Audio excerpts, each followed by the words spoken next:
नमस्कार, ये है न्यूज लॉन्ड्री पॉडकास्ट और आप सुन रहे हैं एनएल चर्चा। चर्चा शुरू होने से पहले एक स्पष्टीकरण।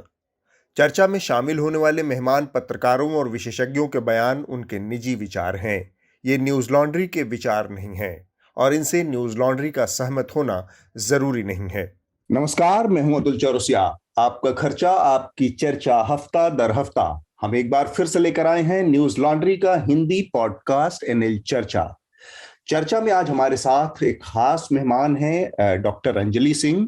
Doctor Anjali Singh Maulana Azad medical college के सीनियर रेजिडेंट डॉक्टर हैं। आप लोगों को पता है कि बहुत सारी इस समय खबरें आ रही हैं। डॉक्टर जूनियर रेजिडेंट डॉक्टर्स जो हैं स्ट्राइक पर हैं दिल्ली के अलग अलग हॉस्पिटल्स में। इस मामले में बातचीत करने के लिए हमारे साथ अंजलि सिंह जुड़ी हैं। डॉक्टर अंजलि सिंह, आपका स्वागत है। Thank you sir. और साथ में हमारे साथ वरिष्ठ पत्रकार हैं अभिषेक श्रीवास्तव। अभिषेक श्रीवास्तव से आप लोग ऐसे भी परिचित होंगे, न्यूज लॉन्ड्री पर उनका एक फोर्टनाइटली कॉलम है पक्षकारिता के नाम से। पक्ष मतलब एक पखवाड़े में आता है जो पक्षकारिता, तो ये उनका कॉलम है। अभिषेक भी हमारे साथ जुड़े हैं चर्चा में। अभिषेक, आपका भी स्वागत। शुक्रिया। और साथ में हमारे दो न्यूज लॉन्ड्री के साथी मेघनाद हैं, हमारे एसोसिएट एडिटर। मेघनाद, आपका स्वागत। नमस्ते। और साथ में हमारे सह संपादक शार्दुल कात्यायन भी हैं। शार्दुल, आपका भी स्वागत चर्चा में। नमस्कार। चर्चा में इस हफ्ते जो घटनाएं हैं, जो सुर्खियां हैं, उसके बारे में मेघनाद आप लोगों को जानकारी देंगे। फिर हम चर्चा को ओपन करेंगे। हमारी बातचीत का जो दायरा है डॉक्टर्स की जो स्ट्राइक चल रही है उस पर है। इसके अलावा ओमिक्रॉन जो नया वेरिएंट है कोरोना का, उस पर भी हम बातचीत करेंगे। किस तरह की स्थितियां बन सकती हैं आने वाले समय में, क्या हम थर्ड वेव के मुहाने पर खड़े हैं। और भी कई सारी चीजें हैं जिसमें एक बड़ी घटना हुई है। देश के कुछ हिस्सों में हेट स्पीच के मसले हुए हैं, हिंसा के मसले हुए हैं, चर्चेस पे अटैक हुए हैं। इन सब मुद्दों पर भी बात करेंगे। तो जो बड़ी घटनाएं हैं, जो सुर्खियां हैं, मैं चाहूंगा मेघनाथ एक बार आप हमारे श्रोताओं से उनका जिक्र करें और फिर हम चर्चा को खोलते हैं। बिल्कुल। सुर्खियों में सबसे बड़ी बात तो डॉक्टर्स का प्रोटेस्ट ही है जो कि दिल्ली में हो रहा है। कुछ 2500 से ज्यादा डॉक्टर्स अभी प्रोटेस्ट कर रहे हैं। इस पर हम और डिटेल में बात करेंगे क्यों कर रहे हैं और क्या क्या रीजन है इसका। नीट पीजी की एग्जाम को लेकर ये मुद्दा है। सुप्रीम कोर्ट ने सेंट्रल गवर्नमेंट को नीट पीजी के एडमिशन्स को लेकर एक सवाल पूछा है कि ईडब्ल्यूएस का जो कोटा अभी अलाउड है वो 8 लाख रुपए का के नीचे क्यों रखा है।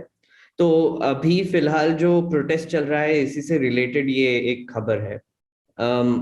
हमने पिछली बार हरिद्वार में जो धर्म संसद हुई थी उस पर थोड़ी सी चर्चा की थी, उस पर थोड़े से अपडेट्स भी है।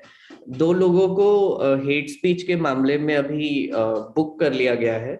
स्वामी धर्मदास और साध्वी अन्नपूर्णा नाम के 2 लोग हैं। पाकिस्तान में इंडियन डिप्लोमेट्स को समन किया है इस मामले में कि मुस्लिम्स के अगेंस्ट जो हेट स्पीच हो रहे हैं उस पर भारत का क्या कहना है इसके लिए। हम इस पर भी थोड़ी सी चर्चा करेंगे। और इसके अलावा काफी चर्चेस पे अटैक की खबरें भी आ रही थी। इसको भी आई थिंक अतुल हमने पिछली बार थोड़ा सा मेंशन किया था। लेकिन इस बार एक थोड़ी सी उसमें एडिशन भी है। मदर टेरेसा की जो ऑर्गेनाइजेशन है missionaries of charities, mother Teresa की जो ऑर्गेनाइजेशन है मिशनरीज ऑफ चैरिटी, इन पर एक तरीके का एफसीआरए बैन लग गया है और अकाउंट भी फ्रीज हो चुका है उनका। एक्चुअली वो खबर भी थोड़ी सी गड़बड़ है क्योंकि जो चैरिटी ऑर्गेनाइजेशन है उन्होंने कहा कि उन्होंने खुद ही वो फ्रीज करवाए हैं, लेकिन एफसीआरए का उनका लाइसेंस कैंसिल करने की खबर आ रही है। वो क्यों कर रहे हैं, क्या कर रहे हैं, इसकी ज्यादा डिटेल्स तो है नहीं, लेकिन इस पर भी हम थोड़ी सी बात करेंगे। ओमिक्रॉन के अभी केसेस बढ़ रहे हैं। फिलहाल दिल्ली में तो डबल हो गए हैं कल से आज तक, और ऐसे लग रहा है कि थर्ड वेव के लक्षण अभी ज्यादा दिखाई दे रहे हैं। येलो अलर्ट हुआ है दिल्ली में अभी। स्कूल्स बंद हो चुके हैं और मेट्रो को 50% कैपेसिटी पे चल रहा है अभी। और न्यू ईयर के सेलिब्रेशन बंद करने के लिए भी, बंद नहीं लेकिन कम लोगों को गैदर होने के लिए एक एडवाइजरी निकली है। तो अभी देखेंगे सिनेमा क्या हॉल्स भी बंद हो गए हैं जी। और ऊपर इसके ही अलावा अगर उत्तर प्रदेश में आप रैलीज देखेंगे तो वहां पर तो मतलब किसी ने मास्क भी नहीं पहना है और बहुत जोर शोर से रैली चालू है, पॉलिटिकल रैली, बीजेपी हो, समाजवादी पार्टी हो, कांग्रेस हो, किसी की भी हो, वो तो चालू ही है। प्रधानमंत्री मोदी जी ने बूस्टर शॉट देने की बात कही है और बच्चों को भी वैक्सीन देने के लिए उन्होंने प्रोविजंस निकाले हैं। 15 से 18 साल के बच्चों तक, बच्चों को 3 जनवरी तक वैक्सीन मिलेगा, ऐसी बात कही है। और 10 जनवरी तक कोमॉर्बिडिटीज है जिनके पास, जो सीनियर सिटीजन है, उनको बूस्टर डोज लगेगा। और इसके अलावा पिछले बार मैंने एक रिकमेंडेशन दिया था जेम्स वेब सैटेलाइट का, तो वो लॉन्च हो चुका है, वो एक बड़ी खबर है। और अभी 3 दिन हो गए हैं और आई थिंक हाफवे मार्क पहुंचेंगे वो 2 दिन में। शार्दुल, आपके पास कुछ खबर है? नहीं, कुछ खास नहीं, बस अंतरराष्ट्रीय स्तर पर एक जरूरी खबर आ रही थी कि सोमालिया में गृह युद्ध के हालात फिर से बन रहे हैं, तो जो भी उसमें इंटरेस्ट रखते हैं उन्हें उस तरफ ध्यान रखना चाहिए। एक खबर अभी अभी ताजा अपडेट है, उससे मैं थोड़ा सा अपने श्रोताओं को अवगत कराना चाह रहा था। उत्तर प्रदेश समेत 5 राज्यों को जो विधानसभा चुनाव है, तो उत्तर प्रदेश के चुनावों के संबंध में इलेक्शन कमीशन की आज बैठक थी तमाम पार्टियों के साथ। एक सर्वदलीय बैठक थी, उसमें उसकी विचार होना था कि चुनाव कब होने हैं, और उसमें ये निर्णय लिया है कि सारी पार्टियों ने अपनी सहमति दी है कि कोविड अप्रोप्रिएट बिहेवियर के साथ चुनावों को नियत समय पर किया जाए। और चूंकि 15 मई के आसपास नई असेंबली बननी है, ये असेंबली एक्सपायर हो रही है, तो उससे पहले चुनाव होने हैं, करवाना है। तो सारी राजनीतिक दलों ने अपनी तरफ से सहमति दी है चुनाव आयोग को, और चुनाव आयोग सैद्धांतिक रूप से इस बात पर सहमत हो चुका है कि भाई वो चुनाव अपने नियत समय पर होंगे, ताकि सही समय पर नई असेंबली का गठन हो सके। ये एक जानकारी है आज की। हम सही समय मतलब फरवरी मार्च के आसपास होगा, राइट? फेब से लेके अप्रैल तक, इलेक्शन के पहले तक, 3 मई के पहले तक इसको जो इलेक्शन की प्रक्रिया है कंप्लीट होनी है। तो मतलब अभी कुछ ही दिनों में मॉडल कोड ऑफ कंडक्ट लगने की संभावना, नोटिफिकेशन आ सकता है कुछ दिनों में। इलेक्शन कमीशन डेट के अनाउंसमेंट कर सकता है, और उसके आधार पर फिर चुनाव की प्रक्रिया शुरू हो जाएगी। अतुल, बहुत इंटरेस्टिंग है ना, पिछले साल सेकेंड वेव के पहले वेस्ट बंगाल के इलेक्शंस और जो स्टेट इलेक्शंस हुए थे उस पर भी ऐसे ही हुआ था। एग्जैक्टली यही हुआ था। इलेक्शन कमीशन को मीटिंग बुलाई थी और पॉलिटिकल पार्टीज ने बोला था कि करिए इलेक्शन करिए। अब वो भी बड़ा, इसका जिक्र हम लोगों ने इधर बीच किया है 1-2 मौकों पर, कि कैसे उस टाइम पे भी सेकेंड वेव के आने का खतरा था, लेकिन पॉलिटिकल रैलियां और सब कुछ जारी था, और फिर सेकेंड वेव की जो त्रासदी हुई हम लोगों ने देखा, झेला। एकदम वही उसी तरह की एक स्थिति है कि ओमिक्रॉन का एक खतरा है जो बहुत तेजी से बढ़ रहा है। थर्ड वेव का खतरा है, कहा जा रहा है कि फरवरी के महीने में ये अपने पीक पे पहुंच सकता है। इन सब हालात को देखते हुए इलेक्शन कैसे होंगे, क्या कोविड अप्रोप्रिएट बिहेवियर होगा, ये थोड़ा सा चिंता की बात है। लेकिन ऐसा भी देखने सुनने में आ रहा है, हमारे साथ डॉक्टर अंजलि हैं, वो हमें बता सकती हैं। ऐसा भी देखने सुनने में आ रहा है कि भाई जो ओमिक्रॉन का जो संक्रमण है वो इतना सिवियर नहीं है, उसके लक्षण इतने गंभीर नहीं हैं, उससे उतने गंभीर रूप से लोग बीमार नहीं पड़ रहे हैं। तो ये थोड़ा राहत की बात है। लेकिन चिंता की बात यह है कि जिन लोगों को दोनों डोजेज लग चुकी हैं उन पर भी ये उनको कोई बचाव नहीं है इस नए वेरिएंट से। तो डॉक्टर अंजलि, आप थोड़ा सा अगर हमें बता पाएं कि ये क्या स्थिति है। अतुल जी, आपने बहुत अच्छा सवाल पूछा, पहले मैं आपको इसके लिए स्वागत करना चाहूंगी। जैसे कि आप कह रहे हैं कि ओमाइक्रोन जो है बहुत ज्यादा, अगर देखें तो संक्रामक शक्ति जो है उसकी बहुत ज्यादा है, लेकिन अगर हेल्थ पर इफेक्ट देखें तो वो काफी कम है। अगर एडवर्सिटी ऑफ सिम्टम्स देखें, किस हद तक जो है एक पर्सन को वो प्रभावित कर सकता है, तो उस तौर पर उसकी जो है इन्फेक्टिविटी कम है, राइट। पर इन्फेक्टिविटी कम होने का मतलब ये नहीं है कि कहते हैं ये आपको कुछ नहीं करेगा। अगर वायरल लोड ओमाइक्रोन का भी ज्यादा हो जाए तो वो भी जो है उसी तरीके के सिम्टम्स आएगा, उसी तरीके की त्रासदी में कन्वर्ट हो सकता है जैसे कि सेकंड वेव में हुआ था।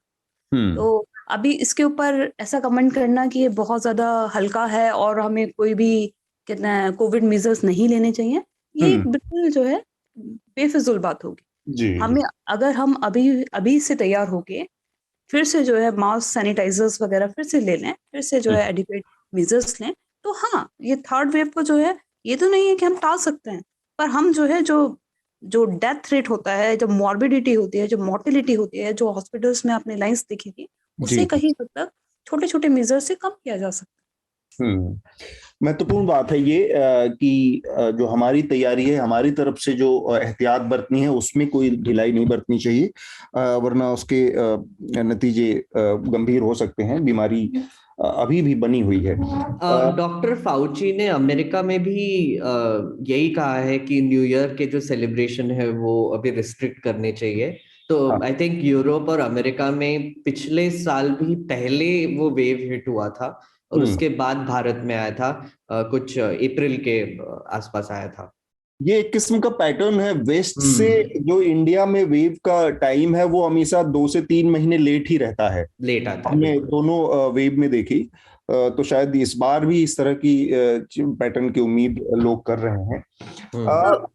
ओमाइक्रोन का इंट्रोडक्शन जो था ऑलरेडी हो चुका था, बट अगर देखे जाए तो वायरल लोड की बात होती है, कभी भी सिम्टम्स जब आते हैं वो हल्के वायरल लोड से नहीं आते। इंडियंस वैसे भी सर्टेन, अगर देखा जाए तो चीजों के लिए इम्यून रहते हैं as compare to the best person. तो आपका कह सकते हैं कि जब हमने टेस्टिंग की है, टेस्टिंग बढ़ाई है दोबारा से, तो तब जाके जो है ओमाइक्रोन के केसेस बढ़े हैं। और एक पैटर्न बिल्कुल आपने सही कहा, क्योंकि इसका कोविड का इजाद जो है इंडिया में नहीं हुआ है किसी भी वेरिएंट का, ज्यादातर जो है बाहर से आए गए हैं, तो इसलिए जो है थोड़ा सा जो है टाइम डिफरेंस आ रहा होता है। और एक बहुत अच्छी बात की है और कंट्रीज ने कि न्यू ईयर के सेलिब्रेशंस पे रोक लगा दी गई है। उससे क्या है कि आप, हो सकता है कि आपको थोड़ा बहुत जो है ओमाइक्रोन का संक्रमण हो रखा हो, वायरल लोड हो, वो सब थ्रेशोल्ड लेवल पे हो, मतलब कि इतना ज्यादा ना हो कि जो कि आपकी बीमारी के सिम्टम्स दिखाए। पर आप बहुत सारे लोग एक साथ इकट्ठा होंगे, उनमें से हो सकता है बहुत सारे लोगों को सब क्लिनिकल लेवल पे इन्फेक्शन हो, राइट। तो अब जो है ऐसे लोगों में आपको जो है डिजीज में टर्न होने में बहुत कम समय लगेगा, और डिजीज में टर्न होने में भी आप देखेंगे कि सिम्टम्स जो है जब वायरल लोड ज्यादा हो जाए बहुत सीवियर हो जाएंगे। तो ये बहुत अच्छा महत्वपूर्ण कदम है ये कि सोशल गैदरिंग्स को फिर से कम किया जाए। तो हमारे यहाँ भी मैं चाहूंगा शार्दुल और मेघनाद और अभिषेक भी अगर इस पर अपना रख सकें अपना नजरिया, कि सरकार ने एक एहतियाती कदम उठाते हुए येलो अलर्ट दिल्ली में जारी कर दिया है, बाकी आसपास की सरकारें भी कुछ न कुछ कार्रवाई कर रही हैं, मसलन नाइट कर्फ्यू लगाया गया है और गतिविधियों पर रोक लगाई गई है, क्रिसमस की गैदरिंग को रोका गया, अब न्यू ईयर की गैदरिंग को लिमिटेड किया गया है, बाकी चीजों पे, फंक्शंस पे, शादियों पे, इन सब चीजों को भी 50% की लिमिट को फिक्स किया गया है। तो अभिषेक, शार्दुल और मेघनाद, ये जो सरकार के कदम हैं उससे मतलब वो अगर देखा जाए, हम लोग लगातार फॉलो करते आ रहे हैं बतौर पत्रकार, पहली वेव दूसरी वेव, तो वो कदम मतलब एनफ है, पर्याप्त हैं, या उसमें फिर से उसी तरह की एक तरह की, जैसे हम कहते हैं ना कि एक टाइम पे जाकर हमारे अपने अंदर इतनी लेथार्जी आ गई थी, या कहें कितना लेजीनेस आ गया था कि हमने मान लिया था कि कोरोना चला गया है, अब ये चला ही जाएगा, और फिर सेकेंड वेव ने हमको बुरी तरह से ध्वस्त कर दिया। तो फिर से हम किसी इस तरह की मानसिकता में ना तो नहीं फंस रहे हैं कि भाई अब खत्म हो चुका है, बहुत हो गया, सेकेंड वेव के बाद 5-6 महीने का लंबा टाइम बीत गया, और उसकी वजह से हमारे अंदर एक वो आ गया है, लेजीनेस आ गई, एक आलस आ गया है कि भाई अब कुछ करने की जरूरत नहीं है, या सरकार को किस के अंदर इस तरह की कोई भावना आ गई है कि ठीक है अब बहुत हो गया। अभिषेक, देखिए तुम, ऐसा है कि ओमिक्रॉन कोई अपना स्वदेशी मामला तो है नहीं, ये तो ग्लोबल मसला है। और मानसिकता का बात एक जगह है कि हम लोग ढीले हो गए थे या उसको लेके सतर्क थे, लेकिन मैं इस लोकेशन से देखता नहीं हूँ इस पूरे मसले को। क्योंकि जो कोरोना की पहली लहर से लेके अब तक, मतलब अब इसको लहर भी कहना कितना ठीक है टेक्निकली मैं नहीं जानता, लेकिन अब तक की जो कहानी रही है 2 साल की, उसमें 2 बातें बहुत साफ हुई हैं, और वो 2 बातें दुनिया भर के स्तर पर समान रूप से स्पष्ट हैं। पहली बात ये है कि पैंडेमिक की जो इमरजेंसी है और इमरजेंसी से जुड़े प्रावधान है, कानूनी प्रावधान है जी, वो सरकारों के लिए एक अच्छे शील्ड का काम कर रहे हैं जन विरोधी फैसले लेने के लिए। ठीक है। दूसरी बात, ये पैंडेमिक से जुड़ा हुआ जो बिजनेस है वैक्सीन कंपनियों का, वो वैक्सीन कंपनियों को, चूंकि देखिए वैक्सीन कंपनियां ऐसी कंपनियां हैं जो सिंगल प्रोडक्ट बेस्ड होती हैं, और सिंगल प्रोडक्ट बेस्ड बिजनेस का मसला ये है कि जब तक उनको विंडफॉल नहीं होता है प्रॉफिट, तब तक वो चाहते हैं कि उनका मतलब बिजनेस बना रहे, और बिजनेस बने रहने के लिए बीमारी का बने रहना जरूरी है। तो यहां से मैं अगर देखूं और ताजा बर्नी सैंडर्स के ट्वीट को अगर मैं देखूं, अगर आप ध्यान दें, बर्नी सैंडर्स ने ट्वीट किया था, सीनेटर जो है वर्मोंट के अमेरिका में, उन्होंने ट्वीट किया कि ओमिक्रॉन की ऑफिशियल खबर के बाद फाइजर और मॉडर्ना, इन दो कंपनियों के शेयर्स जो हैं वो ऊपर उछले और $10 अरब का उन्हें मुनाफा हुआ। इसको इन्होंने ऑब्सीन कहा था, कोट अनकोट ऑब्सीन, अश्लील मुनाफा कहा था। ठीक है। ये जब उन्होंने ट्वीट किया तो जितना भी गेन हुआ था उनको, इन दोनों कंपनियों को, वो सारा गेन जो है गिर गया और उतना ही नुकसान हो गया है। अब मुझे लगता है कि बाकी चीजें अपनी जगह, बीमारी है, आदमी डरता है, मरता है, सब कुछ है, लेकिन इस बीमारी के पीछे जो बिजनेस की दुनिया में खेल चल रहा है और इसकी जो पॉलिटिकल इकोनॉमी है, उस पर बात किए बगैर कोई बात करने का मतलब नहीं बनता है।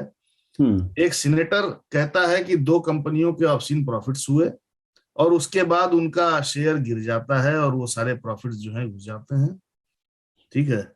और उसके बाद हमारे यहाँ प्रधानमंत्री आते हैं, मन की बात में कहते हैं कि भैया बूस्टर डोज लेना पड़ेगा। ठीक है। तो एक तो हो गया जो मैंने बताया कि सरकारों के लिए शील्ड का काम, दूसरा हो गया बिजनेस के लिए प्रॉफिट्स का मौका, और ये जो बूस्टर डोज वाली बात उन्होंने कही, यहां पर मैं कहूंगा कि वैक्सीन के बुनियादी सिद्धांत का मसला भी संकट में है। और इस सब की शुरुआत है अभिषेक, कि अभी भी, और मेरे ख्याल से डॉक्टर अंजलि या शार्दुल का भी बड़ा इंटरेस्ट रहा है हेल्थ और उसमें तो ये भी थोड़ा सा बता सकते हैं। जितनी मेरी समझ है, सारी की सारी जो वैक्सीन है अभी, ये सारी वैक्सीन इमरजेंसी यूजेस के लिए हैं, सब इमरजेंसी के लिए और वैकल्पिक है।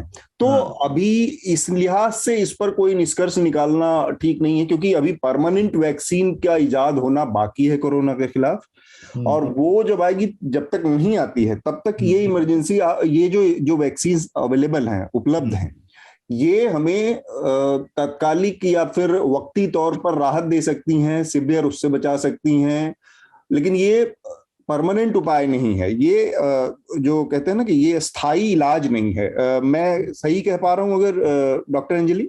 जी, आपने बिल्कुल सही कहा कि एक स्थायी इलाज नहीं है, पर ये आपको एक्स्ट्रा शील्ड दे सकता है, एक एक्स्ट्रा कवर दे सकता है, एक तरीके से आपके जो है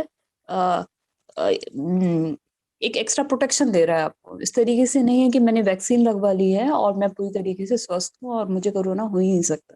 इस तरीके की बात बिल्कुल मैं यही बात कह रहा हूँ डॉक्टर अंजलि कि ये जो मसला है ना जी, कि आप उसको कह रहे हैं वैक्सीन, उस वैक्सीन से हमारे दिमाग में जो छाप पड़ रही है, वो वैक्सीन जिसको कि हम अनिवार्य समझते थे कि एक बार लगवा लिया तो खसरा नहीं हुआ, एक बार लगवा लिया तो पोलियो नहीं हुआ, मीजल्स नहीं हुआ, वैक्सीन की एक मानसिकता होती है ना।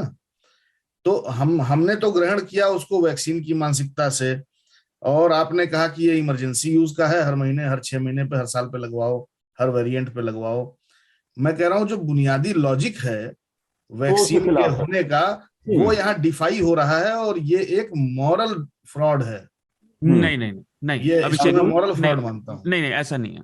देखिए, इस पे मैं ये कहना चाहूंगी कि वैक्सीन पहले बन किससे रही है, इस कॉन्सेप्ट को अगर हम समझ लें तो ये आसान होगा इसे समझना। जी जी वैक्सीन वायरस की किसी पार्टिकल से बन रही है, प्रोटीन पार्टिकल से, या वायरस को ही आप जो है डेड फॉर्म में बॉडी में इंजेक्ट कर दे रहे हैं, पर उसकी जो है क्षमता आप सोच रहे हैं कि सालों साल चलेगी, तो वो पॉसिबल नहीं है जी जैसे कि हम पोलियो वैक्सीन लेते थे, तो आपको याद होगा कि ऐसा नहीं होता था कि हमने बचपन में एक बार ली और बड़े होने तक हमें कभी लेनी नहीं पड़ी। मैंने अभी इसी के बारे में कहा था कि इसकी शुरुआत ही पोलियो से हुई थी। इस पूरे फ्रॉड की वैक्सीन का आर्ग्यूमेंट जो पूरा डिफाई हुआ वो पोलियो के सालाना टीकाकरण से ही शुरू हुआ। नहीं अभिषेक देखिए, फ्रॉड नहीं है, स्ट्रॉन्ग वर्ड हो गया, स्ट्रॉन्ग वर्ड नहीं, आपके समझने में थोड़ी गड़बड़ है। जी जी, आपके समझने में थोड़ी गड़बड़ है, मैं बताता हूँ कैसे। पर अभिषेक जी थोड़ा पॉइंट स्ट्रेस अप कर रहे हैं, पर वो शायद नहीं, मैं अपनी तरफ से कुछ कह नहीं रहा हूँ, क्योंकि मैं तो कोई वायरोलॉजिस्ट हूँ नहीं। मैं अभी आपको ताजा खबर बताता हूँ। माइकल चोसुदोव्स्की एक बहुत बड़े वैज्ञानिक हैं, बहुत बड़े साइंटिस्ट हैं, सोशल साइंटिस्ट भी हैं और पॉलिटिकल कमेंटेटर भी हैं। ग्लोबल रिसर्च पे वो 2 साल से काम कर रहे हैं, लगातार लिख रहे हैं। और अभी ताजा खबर ये है कि माइकल चोसुदोव्स्की के आर्टिकल्स को और उनकी वेबसाइट को रशियन प्रोपेगेंडा बता के यूएस स्टेट डिपार्टमेंट ने बैन किया है। हाँ, इसमें अगर आप माइकल चोसुदोव्स्की का लिखा पढ़ें तो आपको समझ में आएगा कि इसके पीछे की राजनीति क्या हो रही है। नहीं, पर राजनीति अलग बात है अभिषेक। आई थिंक अलग नहीं है सर। वैक्सीन पे डाउट करना थोड़ा सा वैक्सीन पे डाउट नहीं कर रहा हूँ, मैं वैक्सीन के अलग अलग आयाम बता रहा हूँ। इस समय ग्लोबल पॉलिटिक्स थोड़ा सहमत हूँ कि हर चीज जो है बिल्कुल एक के ऊपर एक ना बोले, एक करके बोले प्लीज, एक करके बोले। मेरे ख्याल से अभिषेक का जो कहना था, और वो एक बड़ा जरूरी सवाल है कि वैक्सीन का जो कॉन्सेप्ट लेके बढ़े हुए हैं, हम लोग जवान हुए हैं, उसमें ये था कि आपको ये लग जाती है, फिर आप ताउम्र उससे सुरक्षित हो जाते हैं। अभी जो वैक्सीन के नाम पर हमको दिया जा रहा है वो असल में वैक्सीन के उस कॉन्सेप्ट से वेरी करता है, क्योंकि आपको कहा जा रहा है कि आप 6 महीने पे लगवाइए, बूस्टर डोज लगवाइए, 3 डोज लगवाइए।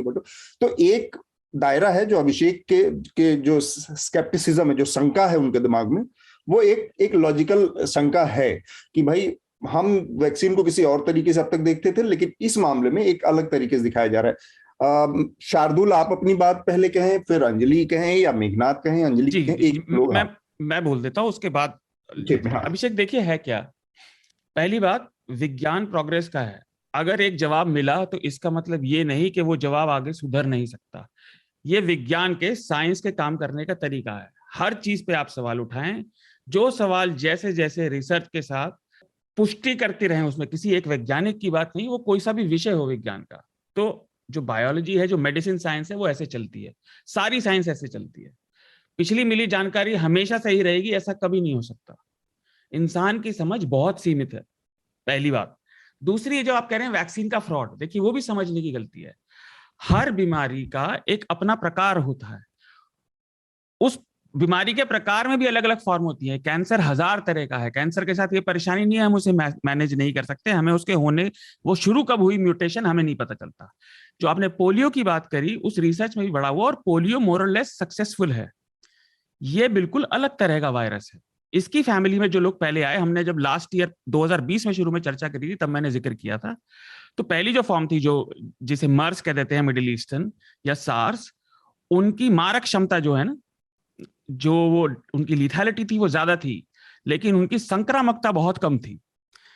जो कोविड है, उसी फैमिली के इस वायरस की संक्रामकता बहुत ज्यादा है। एक मिनट मैं बात पूरी कर रहा हूं, है ना। और क्योंकि संक्रामकता ज्यादा है, तो वो जो बहुत कम परसेंटेज में ये लोगों को भी मारता है, वो इतनी ज्यादा हो जाती है, और इतने लोग सीरियस हो जाते हैं कि अस्पतालों पर बोझ बढ़ जाता है, बाकी पेशेंट भी बंद हो जाते हैं। वो डॉक्टर्स की भी परेशानी, हम अगले विषय पे आएंगे। अब है क्या, लोग अगर सावधानी नहीं रखेंगे, जो आपने वैक्सीन की बात की, ये वैक्सीन इसके लिए काफी है, बूस्टर लेने पड़ेंगे, क्योंकि क्योर नहीं मिला है अभी तक, बिल्कुल नई बीमारी है। रिसर्च में और समय लगता है चीजों को बहुत डिटेल में, बीमारी का किसी का तोड़ पूरी तरह निकालने के लिए। जैसे आए हुए जुमा 2 साल हुए हैं। एक आखिरी बात जो आप करते हैं, फ्रॉड, वो जो फ्रॉड है, वो राजनीति, पैसे वाले देश, बिना पैसे वाले देश, वो चल रही है। लेकिन क्योंकि लोग रुक नहीं रहे, ये वायरस तेजी से अपने आप को म्यूटेट कर रहा है। वैक्सीन और सुरक्षा क्यों कही जा रही है? ओमिक्रॉन में हम वैक्सीन लेने के बाद भी, वैक्सीन से आप बीमारी से नहीं बचेंगे, लेकिन आप उस बीमारी से होने वाले बहुत जो सीरियस सिम्टम है, जो आपकी जान खतरे में डाल सकते हैं, उससे बचेंगे।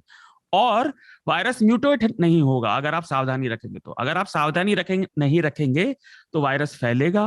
अब उसकी फिर ये नई फॉर्म जैसे आ गई है, जैसे डेल्टा आई थी, ये ओमिक्रॉन आ गई है, वो होता रहेगा। ठीक बात। और आप उसका पीछा करते रहेंगे। डॉक्टर अंजलि, आप अपनी बात पूरी कर लें। बिल्कुल सही कहा शार्दुल जी ने कि कोई भी विज्ञान में जो है सवाल हर चीज पे उठाना बहुत लाजमी सी चीज है और उसमें सुधार हो सकता है। जैसे कि बोला गया है कि ये इमरजेंसी वैक्सीन है और इनकी जो अगर देखा जाए इनकी इफेक्टिविटी भी बहुत ज्यादा नहीं है, तो इसलिए एक कारण हो सकता है कि इन्हें बार बार रिपीट करके लगाना पड़ रहा है। दूसरी चीज क्या है कि आप ये देखिए कि इनफ्लो ऑफ वायरस जो है खत्म नहीं हो रहा है, बढ़ता चला जा रहा है। आप थोड़ा सा ब्रेक आता है, फिर से जो है वायरस का आउटब्रेक होता है और म्यूटेंट आ जाते हैं। तो इस तौर पे आप ऐसा सोच रहे हैं कि पुरानी डोज ही काम कर जाएगी, तो वो इफेक्टिव नहीं हो सकता। रही बात कि राजनीतिक लेवल पे क्या हो रहा है और कहते हैं अंतर्राष्ट्रीय लेवल पे क्या हो रहा है, वो फ्रॉड्स जो है हर लेवल पे चल ही रहा है। उस पे हम आम जन जो है अगर कमेंट करते भी है तो बहुत इसमें ज्यादा ये जो बात कह रहे है ये इसलिए भी महत्वपूर्ण है कि ये जो जिस मुनाफे की और अंतर्राष्ट्रीय स्तर पे बड़ी कंपनियां जो एमएनसीज हैं या बड़ी फार्मा कंपनियां हैं, इनका जो मुनाफा या इनका अपना जो वो है रोल है, वो जैसे हमने डब्ल्यूएचओ के भी मामले में देखा कि किस तरह से भारत की वैक्सीन को मान्यता देने में देरी की गई, या फिर चाइनीज उसको वुहान वायरस या नामकरण को लेकर बहुत लंबी पॉलिटिक्स चली। ये सारी चीजें हैं। चाइना की अर्थव्यवस्था का एकदम से टॉप पे पहुंच जाना, उन्होंने कहते हैं उनकी अगर देखा जाए तो अर्थव्यवस्था का एकदम से बढ़ जाना और सारे जो इक्विपमेंट मेडिकल इक्विपमेंट्स का चाइना में जो है मास प्रोडक्शन होना, सारी चीजें हैं, बिल्कुल हैं, उन चीज को जो है अलग नहीं किया जा सकता। पर ये मसला ये है कि आम जनता की सेहत का मसला कि इन सब ये पॉलिटिक्स दूसरे लेवल के लोगों की पॉलिटिक्स है। लोगों का बचना तो इसी पर निर्भर है कि अभी जो अवेलेबल वैक्सीन है वो उनको पहुंच जाए, वो मुहैया हो जाए। मेघनाद, आप अपनी बात कर लें। आप बहुत देर से कुछ कहना चाह रहे थे लेकिन बीच में मौका नहीं मिला। नहीं, मेरी जो बातें थी वो आई थिंक शार्दुल ने कवर कर ली। लेकिन एक और चीज कहना चाहूंगा कि ये तो सही है कि जो रिच कंट्रीज है जैसे यूएस, यूके, उन्होंने जो वैक्सीन का स्टॉक भर के रखा है वो उनके रिक्वायरमेंट से कई गुना ज्यादा है। बिल्कुल। उन्होंने जो पहले जब फाइजर का वैक्सीन निकला और फिर कोवैक्सीन और काफी और वैक्सीन जो निकले मॉडर्ना का, तो उन्होंने स्टॉक पाइल ऑलरेडी कर लिया है। तो उनको ये कहना कि बूस्टर शॉट लगाना है तो फिर करवा देंगे करके वो इजी है वो कंट्रीज के लिए। पर उनके पास भी एक प्रॉब्लम है कि वहां पर काफी एंटी वैक्सीनेशन मूवमेंट्स भी चालू है। अभी तो वहां पर मैं पढ़ रहा था कि मीजल्स जैसी बीमारी अभी वापस आ रही है इसकी वजह से। तो बहुत ही अजीब सी सिचुएशन हो गई है कि वहां पे वैक्सीन होकर भी लोग ले नहीं रहे हैं। और हमारे यहाँ पे सिचुएशन उल्टा है। हमारे यहाँ पे हम वैसे भी अभी भी शॉर्टेजेस में ही जी रहे हैं। कभी वैक्सीन आता है, कभी नहीं आता है, और कभी एक वैक्सीन आता है, कभी दूसरा नहीं आता है। तो ये हमारे यहाँ पे अभी भी सिचुएशन है। तो ये जो प्रधानमंत्री मोदी जी ने जो एक सडनली एक अनाउंसमेंट किया 10 बजे आके कि बूस्टर डोज लगा देंगे और बच्चों को भी वैक्सीन लगा देंगे, मुझे लगता है ये डिक्लेरेशन करने के लिए इजी है, लेकिन आप इम्प्लीमेंट कैसे करोगे उस पर थोड़ा सा सवाल खड़ा उठता है। अगर आपको याद होगा अतुल, हमने इस पर बात भी की थी पहले कि मोदी जी का जब बर्थडे था 17 सितंबर को, तो एक बहुत बड़ा स्पाइक हुआ था वैक्सीनेशन ड्राइव। तो एक तरीके से अच्छा है कि ठीक है आपने एक ओकेजन देख के वैक्सीनेशन थोड़ा सा पुश करवा दिया। बट काफी न्यूज रिपोर्ट्स भी निकल के आए थे कि कुछ लोगों ने जिन्होंने सेकेंड डोज लगवाया नहीं था, उनके फोन पे मैसेजेस आने लगे कि आपने लगवा दिया है करके, और उनको सर्टिफिकेट भी दे दिया। और ऐसे ये जो कोविन ऐप जो है उसको एक नेशनल हेल्थ आईडी भी बनाने में इस्तेमाल हो रहा है अभी।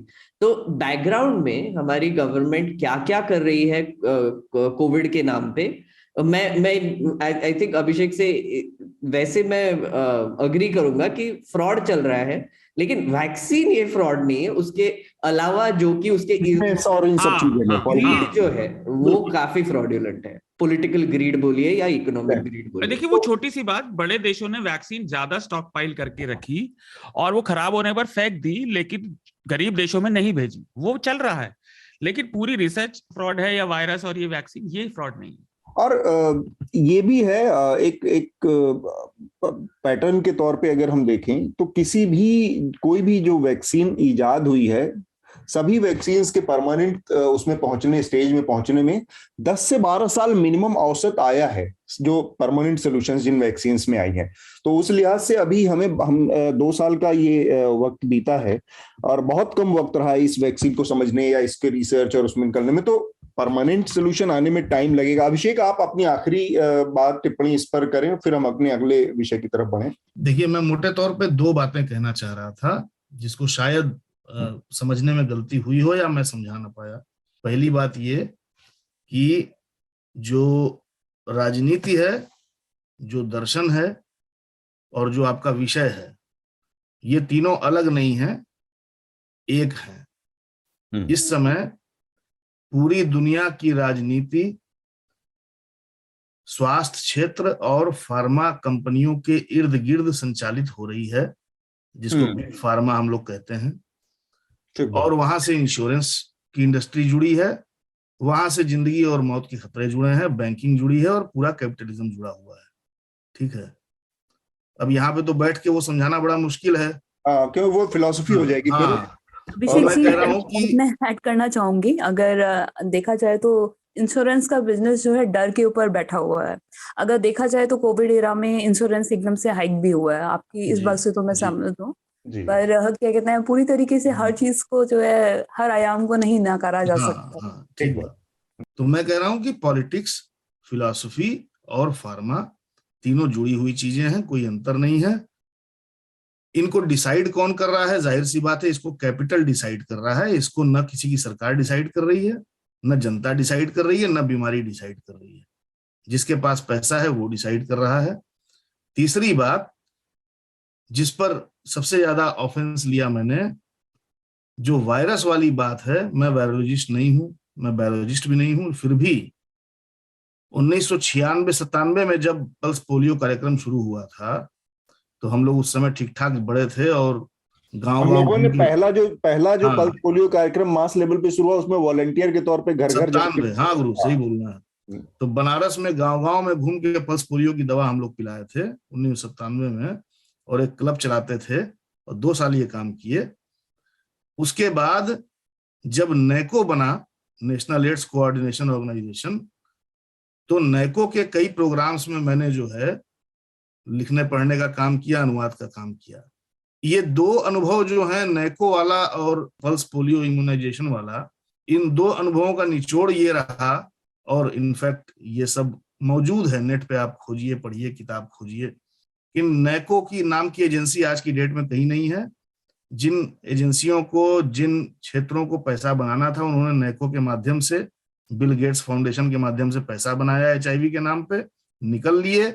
HIV एड्स के वायरस का आज तक कहीं पता नहीं चल पाया, और HIV एड्स के वायरस के नाम पर दुनिया में कितने वैज्ञानिकों को जेल में डाला गया है, ये भी आप पता कर सकते हैं। बहुत आसान है, मुश्किल नहीं है। पल्स पोलियो की जहां तक बात है, पल्स पोलियो आज तक इरेडिकेट नहीं हो पाया।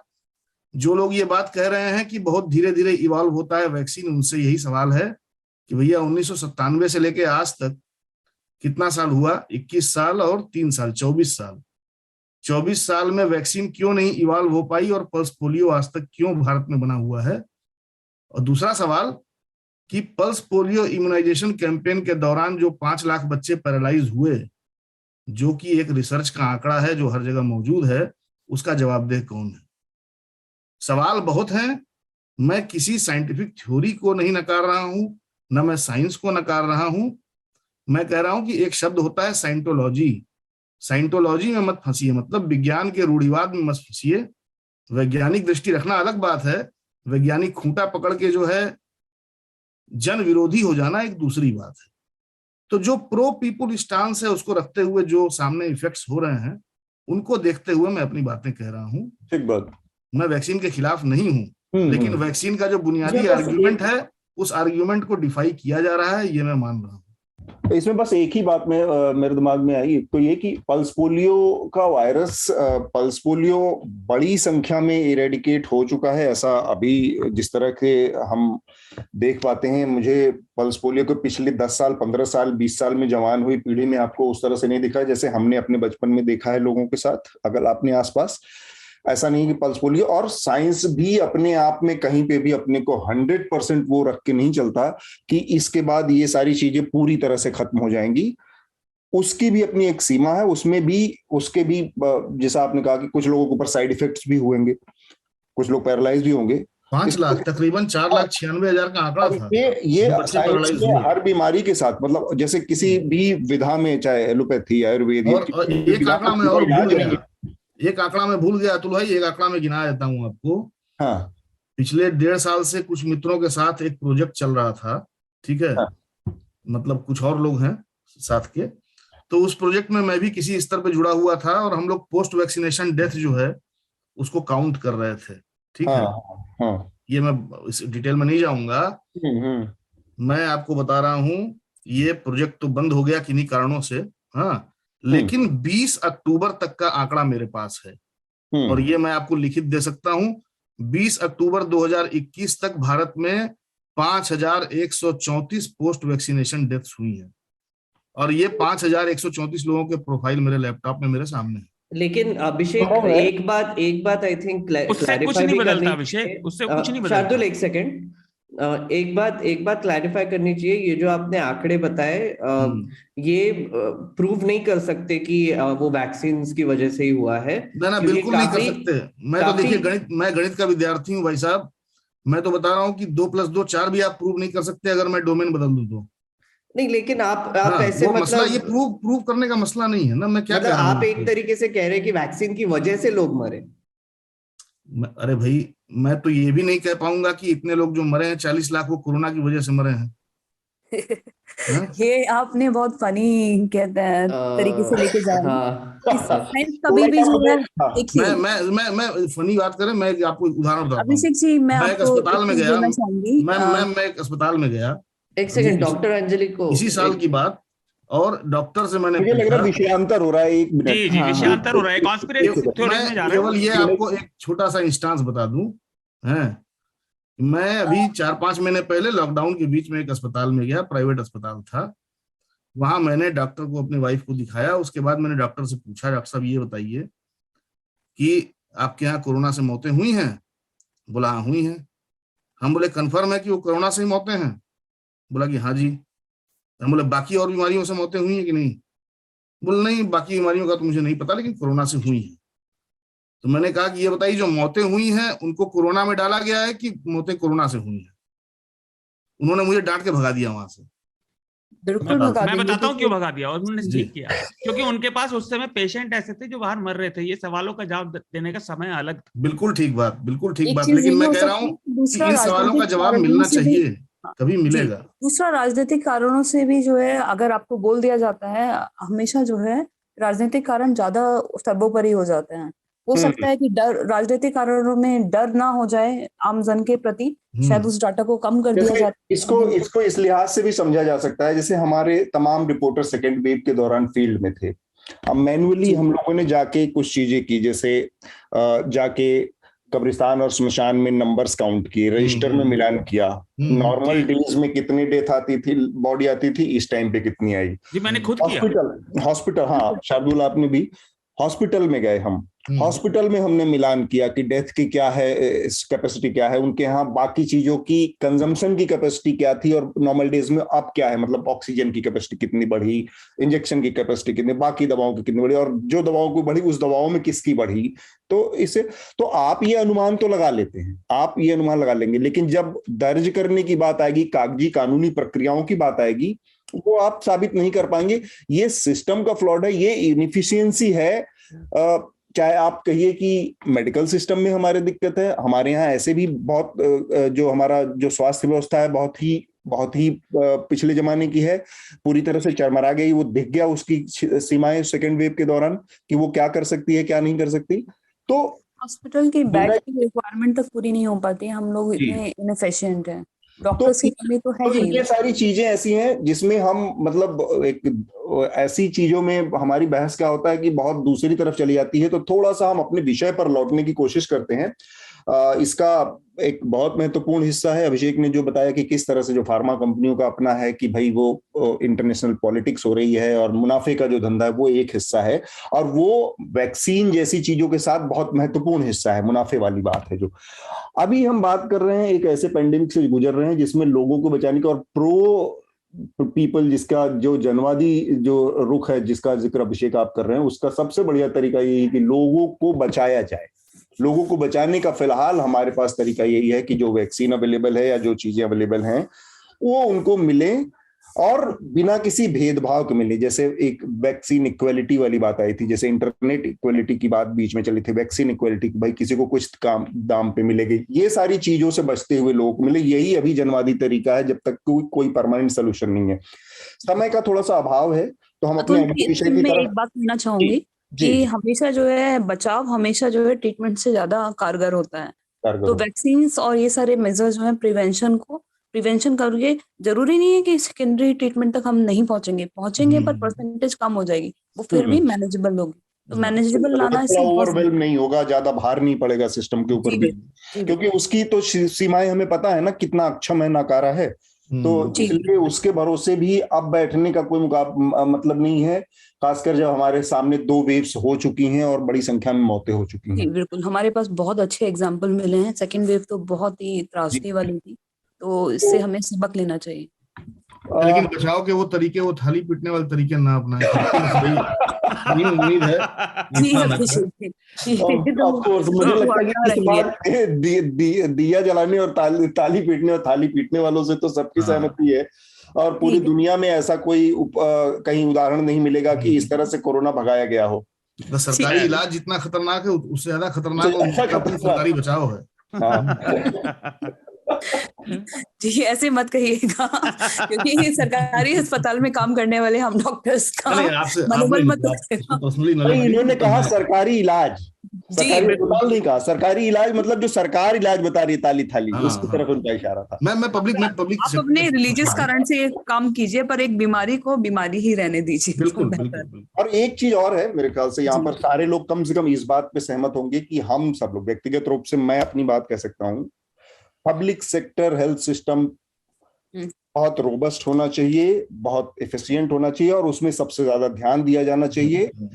बिल्कुल इसी तरह जिस तरह से हमारा पब्लिक सेक्टर का हेल्थ एजुकेशन सिस्टम होना चाहिए। इन 2 चीजों पर मेरे अपनी राय है कि केवल पब्लिक सेक्टर का ही इसमें इंटरफेरेंस होना चाहिए, उसी को सारी चीजें हैंडल करनी चाहिए। किसी भी देश में अगर इक्वालिटी की बात और किसी तरह के ऊंच नीच में कम से कम हम शिक्षा और स्वास्थ्य के बारे में एक रूपता लाना चाहते हैं, तो ये व्यक्तिगत तौर पर मेरा मानना है कि उसमें सबसे एफिशिएंट तरीका है कि सबसे robust health systems public sector का हो और एजुकेशन सिस्टम भी हो। बाकी लोगों की भी राय थोड़ा इतर हो सकती है, इसमें भी थोड़ा ग्लिच कह सकती हूँ कि इसमें भी एक राह नहीं हो पाएगी, क्योंकि अगर हमारा देखा जाए तो हेल्थ बजट हमारा बहुत, हेल्थ एजुकेशन वाला या हेल्थ सेक्टर वाला बजट बहुत अच्छा है। चाहिए, ऐसा होना चाहिए, मतलब मेरी नहीं है जी अतुल जी, ऐसा नहीं है अगर देखा जाए तो जी। तो हमारा अगला विषय भी इसी से जुड़ा है। हाँ, अगला डॉक्टरों की हड़ताल का जुड़ा है, और दिल्ली में काफी समय से डॉक्टर्स की जूनियर रेजिडेंट डॉक्टर्स जो हैं उनकी हड़ताल चल रही है। नीट पीजी की जो काउंसलिंग का मसला है 6 महीने से लटका हुआ है, और ये मसला इसलिए भी लटका हुआ है क्योंकि कुछ लोगों ने जो इकोनॉमिकल वीकर सेक्शन का 10% रिजर्वेशन का मामला है उसको लेकर कुछ लोग कोर्ट में चले गए हैं। उनका ये तर्क है कि भाई इसको अभी जो सत्र है इस सत्र में इसको न लागू किया जाए, नेक्स्ट से लागू किया जाए। और एक और उसमें एक ग्लिच ये आई कि सुप्रीम कोर्ट ने एक सवाल पूछा कि जो आपने इकोनॉमिकल वीकर सेक्शन की आय सीमा तय की है 8 लाख रुपए, इसके पीछे कोई साइंटिफिक कंसिडरेशन है, कोई कंसल्टेंसी है अलग अलग तबकों से, अलग अलग हिस्सों के जो उसके स्टेक होल्डर्स हैं उनसे, या फिर रैंडम कोई इस तरह का एक आपने इजाद कर लिया 8 लाख। तो ये ग्लिचेस हैं, इसकी वजह से जो काउंसलिंग रुकी पड़ी है और मामला सुप्रीम कोर्ट में अटका हुआ लीगल, और उसके चक्कर में डॉक्टर्स सारे हड़ताल पे हैं। ये मैं सही बता पा रहा हूँ डॉक्टर अंजलि, यही मसला है या इसको कुछ और भी आयाम है? अतुल जी, आपने ये चीज कहीं हद तक सही कही है, पर इसके एक और आयाम है। अगर जी। देखा जाए तो यूजुअली क्या होता था कि दिसंबर के टाइम, 18 से पहले की मैं बात बताऊं, नीट जी। पीजी जो 18 में होता था, तो हम्म। 2018 तक ये था कि दिसंबर में एग्जाम होता था और उसके बाद जनवरी में आपका रिजल्ट आके उसके जी। बाद जो है आपके मार्च तक जो है, मैक्सिमम मार्च तक आपकी ज्वाइनिंग हो जाती थी एक पीजी रेजिडेंट में। जी। जी। अगर अब 2021 के लिए देखो, पहले हम देख सकते थे कि हमारे पास बहुत सारे एग्जाम्स की कहते हैं ऑप्शन बहुत सारे एग्जाम, ऑप्शंस होते थे। हाँ। जी ऑप्शंस थे। एम्स था हमारे पास जिपमार अलग था, पीजीआई चंडीगढ़ अलग था, और बहुत सारे एग्जाम्स जैसे कि डीएनबी जो है 2 बार होता था उस टाइम पीजी के लिए, जी। और उसके अलावा हमारा एआईपीजीएमईए एग्जाम होता था जी। पहले। पर अब जो है, जबकि एक सबको जो है मिला के एक एग्जाम बना दिया गया है, जी। सारी डिपेंडेंसी उसी पे आ जाती है, हम्म। तो उस एग्जाम का, अगर जिस एग्जाम को हमारा जनवरी में हो जाना चाहिए था, 8 जनवरी की डेट आई थी पहली, तो जी। उसको जो है कोविड के कारण अप्रैल में पहुंचा वो, फिर सेकेंड वेव के कारण वो सितंबर में हुआ, फिर सितंबर से लेके रिजल्ट आया आपका, रिजल्ट आने के बाद अक्टूबर से अभी तक जो है लटका हुआ है। अगर देखा जाए तो पूरा पूरा एक कहना है, बीइंग अ स्टूडेंट देख लो या बीइंग अ डॉक्टर देख लो, जी। दोनों ही चीजें गड़बड़ हैं। हम्म। क्योंकि जो एक तरीके से देखो कि अब जीरो बैच गया है इस ईयर पे, जो जी। ऑलरेडी रेजिडेंट काम कर रहे हैं, जो फर्स्ट ईयर थे वो सेकेंड ईयर में आ गए, तो सेकेंड ईयर में भी वो फर्स्ट ईयर रह गए। थर्ड हम्म। ईयर वाले रेजिडेंट्स ने, कई हॉस्पिटल्स ने उन्हें जो है इजी जो है नहीं दिया, कि उन्हें जो है वो कॉलेजेस नहीं छोड़ पा रहे हैं, या उन्हें जो है ओवरवर्क करा रहे हैं, या उन्हें जो है उनकी पदोन्नति नहीं हो पा रही है। जी। जूनियर रेजिडेंट से उन्हें सीनियर रेजिडेंट तक का भी पद नहीं दिया जा रहा है, नहीं उनकी कोई सैलरी रेस करी जा रही। एक जी। तरीके से जो अगर सारा बर्डन देख सकते हैं, बढ़ एक गया है। डॉक्टर पे ही आ रहा है, तो हम्म। एक तरीके से फ्रस्ट्रेशन आना उसमें जायज है। हम्म। लेकिन कहते हैं सरकार का जो उसके बाद हुआ ये सुप्रीम कोर्ट वाला इशू, तो ये अगर देखा जाए तो राजनीतिक कारण जो है सरकारों ने या गवर्नमेंट ने इस तरीके से जो है ग्लिच दे रखे हैं कि उससे फ्रस्ट्रेशन का एडिशन हो गया है एक तरीके से। ठीक बात। आप सोचिएगा कि 65,000 कमाने वाले इंडिया में कितने लोग हैं, हम्म। और कितना आप देखेंगे बहुत बहुत कम परसेंटेज होती है जो 50,000 से पर प्रति महीना से ज्यादा कमाती है। ज्यादा कमाते हैं। मैं ही अपनी पहली सैलरी की बात करूं तो वो 28,000 थी, जी। Being a doctor junior resident. तो जी। आप एक ऐसे इंसान को गरीब बता रहे हैं, जो कि अगर नहीं कहा जाए। हाँ। दूसरा दूसरा जब आप कहते हैं आर्टिकल 15 की तरफ जाएंगे, कॉन्स्टिट्यूशन की तरफ, तो हम्म। हमेशा जो है ये इकोनॉमिक बेसिस पे रिजर्वेशन कभी नहीं था, नहीं था। एक तरीके से बैकग्राउंड के ऊपर था।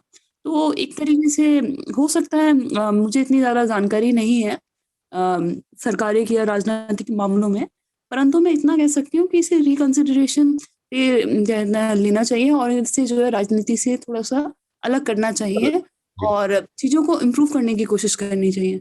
हो सकता है कि सरकार का वो वोट बैंक हो या फिर कुछ और हो, मुझे नहीं पता, परंतु इस चीज से जितना भी इफेक्ट आ रहा है एक रेजिडेंट डॉक्टर के ऊपर, मैं वो चाहती हूँ कि वो चीज सॉल्व हो, क्योंकि एट द लास्ट ओवरवर्कड और ओवर बर्डन डॉक्टर्स कभी जो है किसी का अच्छा नहीं कर सकते, ना वो खुद के लिए अच्छे हो सकते हैं, ना वो पेशेंट्स के लिए।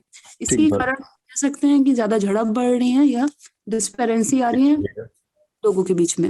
नहीं, हम लोगों ने मुझे याद है जब ये इकोनॉमिकल वीकर सेक्शन वाला रिजर्वेशन लागू हुआ था, तब भी हम लोगों ने काफी डिटेल में, हम लोगों ने चर्चा की थी कि किस तरह से इसको ये पूरा मामला जो है रिजर्वेशन का जो कॉन्सेप्ट है उसके खिलाफ काम कर रही है सरकार, उसके अपोजिट में जा रही है, क्योंकि ये एक तरह का सोशल स्टीचर और सोशल स्टिग्मा, जो सामाजिक आधार था जो रिजर्वेशन देने का, उसके एकदम खिलाफ था। और कोर्ट में भी इसको चैलेंज करने की बात हुई थी, और खैर वो बात कहाँ पहुंची, नहीं पहुंची अभी भी। बिल्कुल। एक श्रोताओं को मैं बताना चाहूंगा कि जुलाई में ये लॉ पास हुआ था ईडब्ल्यूएस और 27% ओबीसी का, तो आप तब का हमारा एपिसोड सुन सकते हैं, इस पर हमने काफी विस्तार में चर्चा की थी। हाँ, तो ये सवाल फिर भी बना रहता है कि जो एक तो ये था कि उनकी वर्क कंडीशन खराब होती जा रही थी, कि लेट पे लेट होता गया, जो रेजिडेंट डॉक्टर थे जिनके उनकी काउंसलिंग लटकती रही।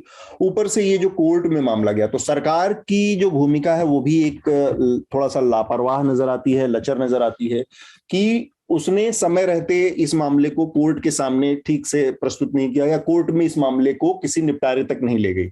अब जाके सुप्रीम कोर्ट ने ये फैसला दिया कि आप इसको क्लैरिफाई कीजिए कि ये जो आपने लिमिट लगाई है ये क्या लिमिट होगी, ये वो। तो ये नेक्स्ट 6 जनवरी इसकी अगली तारीख है। खैर, वो जब होगा तब होगा। इस बीच में सबसे महत्वपूर्ण जो बात है वो ये कि दिल्ली में येलो अलर्ट है, थर्ड वेव की एक बड़ी चिंता है सबके सामने, और डॉक्टर हड़ताल पे हैं। तब डॉक्टरों के साथ जो रवैया है सरकार का, खासकर पुलिस का जो रवैया उस दिन दिखा, आज से 3 दिन पहले जिस तरह से खींचतान हुई, लाठी चलाई या मारपीट की गई, ये सब मिलके एक आम जनता के लिहाज से देखें तो इलाज की स्थिति को बाकी एक डर पैदा करती हैं कि आप थर्ड वेव के आसपास खड़े हैं और डॉक्टरों के साथ सरकार इस तरह से निपटना चाह रही है कि लाठी भांज के और FIR दर्ज करके उनसे निपट लेना चाह रही है। ये बड़ी एक चिंता की स्थिति है। अभिषेक, शार्दुल, मेघनाथ। देखिए, सरकार के पास प्रबंधन का तो कोई तरीका है नहीं, और हम लोगों ने देखा है, मतलब अभी ये तो याद कीजिए, ज्यादा नहीं हुए, साल भर हुए जब वकीलों में और पुलिस में जंग हुई थी दिल्ली में। जी जी। और उत्तर प्रदेश को देख लीजिए, वहां पे तो आए दिन जो है छात्र और अभ्यर्थी पिटते रहते हैं। हर चीज का इलाज लाठी है वहां। तो मॉडल तो एक ही है ना, जो गुजरात से आया है होके, चाहे दिल्ली में हो चाहे यूपी में हो। देखिए, मसला ये है कि इस सरकार के पास ये जो EWS का जो पूरा हिसाब किताब है, इसकी सीमा तय करने का कोई लॉजिकल आर्ग्यूमेंट नहीं था, क्योंकि इनको पता ही नहीं है कि इस देश में सवर्ण कितने हैं। भाई, जब जातिगत जनगणना पर आप बात नहीं लाएंगे तो ये बात पूरी होगी नहीं। ठीक बात। और एक तरीके से अभिषेक, अगर हम देखें तो ITR हम भरते हैं जो भी, तो उसमें अगर लिमिट देखो नए वाले में 5 लाख रुपए आता है, तो 8 लाख तो कहना कहीं से कंसिडरेशन में आता नहीं है। उसके लिए भी सरकार ने एक मिनट अभिषेक, बात पूरी कर लें फिर। और उन्होंने जो है 4 हफ्तों का समय मांगा, परंतु उसके बाद भी ये डिले होता चला गया। तो इसका कोई सेंस नहीं बनता है कि ठीक है, आर्ग्यूमेंट्स होती हैं कॉमन पीपल और गवर्नमेंट में, या डॉक्टर्स या गवर्नमेंट में, पर उसे रिजॉल्व किया जा सकता है समय रहते। बाद में भी करना है तो अभी क्यों नहीं, और क्यों 1 साल को बर्बाद किया जा रहा है। इसका जो है प्रभाव ये आ रहा है कि 40,000 अभ्यर्थी जो कि नीट PG में के लिए बैठे हुए हैं, वो अपना जो है ना तो आगे बढ़ पा रहे हैं किसी भी तरीके से, ना ही वो सर्व कर पा रहे हैं एक तरीके से। तो इसका जो है रिजॉल्व, देखिए मैं ये रिजोल्यूशन जल्द से जल्द आना चाहिए, और फायदा जो है आम जन को ही होगा इसमें, हमारा बहुत ज्यादा फायदा नहीं है। उसको थोड़ा सा उसको फिर मैं पॉलिटिकल एंगल दूंगा। रिजॉल्व आप उसको करते हैं जो समस्या पैदा होती है, जो समस्या पैदा की जाती है उसको कैसे कोई रिजॉल्व करेगा? ये तो सरकार ने खुद पैदा की है ना।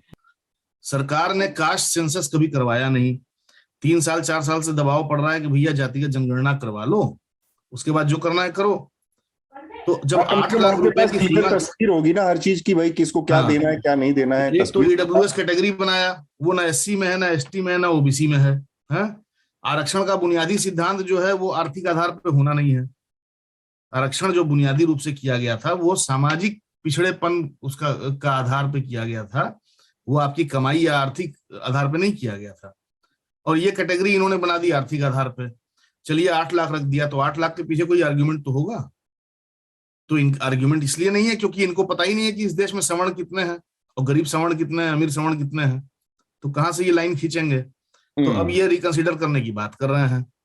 तो ये समस्या इनकी अपनी पैदा की हुई है, और वो चुनावी समस्या है। 2019 में, ये 2019 लोकसभा चुनाव के पहले का पूरा गेम प्लान था। उससे उनको लाभ मिला नहीं मिला वो तो वही जाने, लेकिन 2 साल बाद जो है मामला इतना गर्म हो गया कि अब कोर्ट में 6 तारीख को सुनवाई होगी। तो हमको ऐसा लगता है जो स्थिति है कि सरकार कन्फ्रंटेशन के मोड में जाने देगी डॉक्टरों को।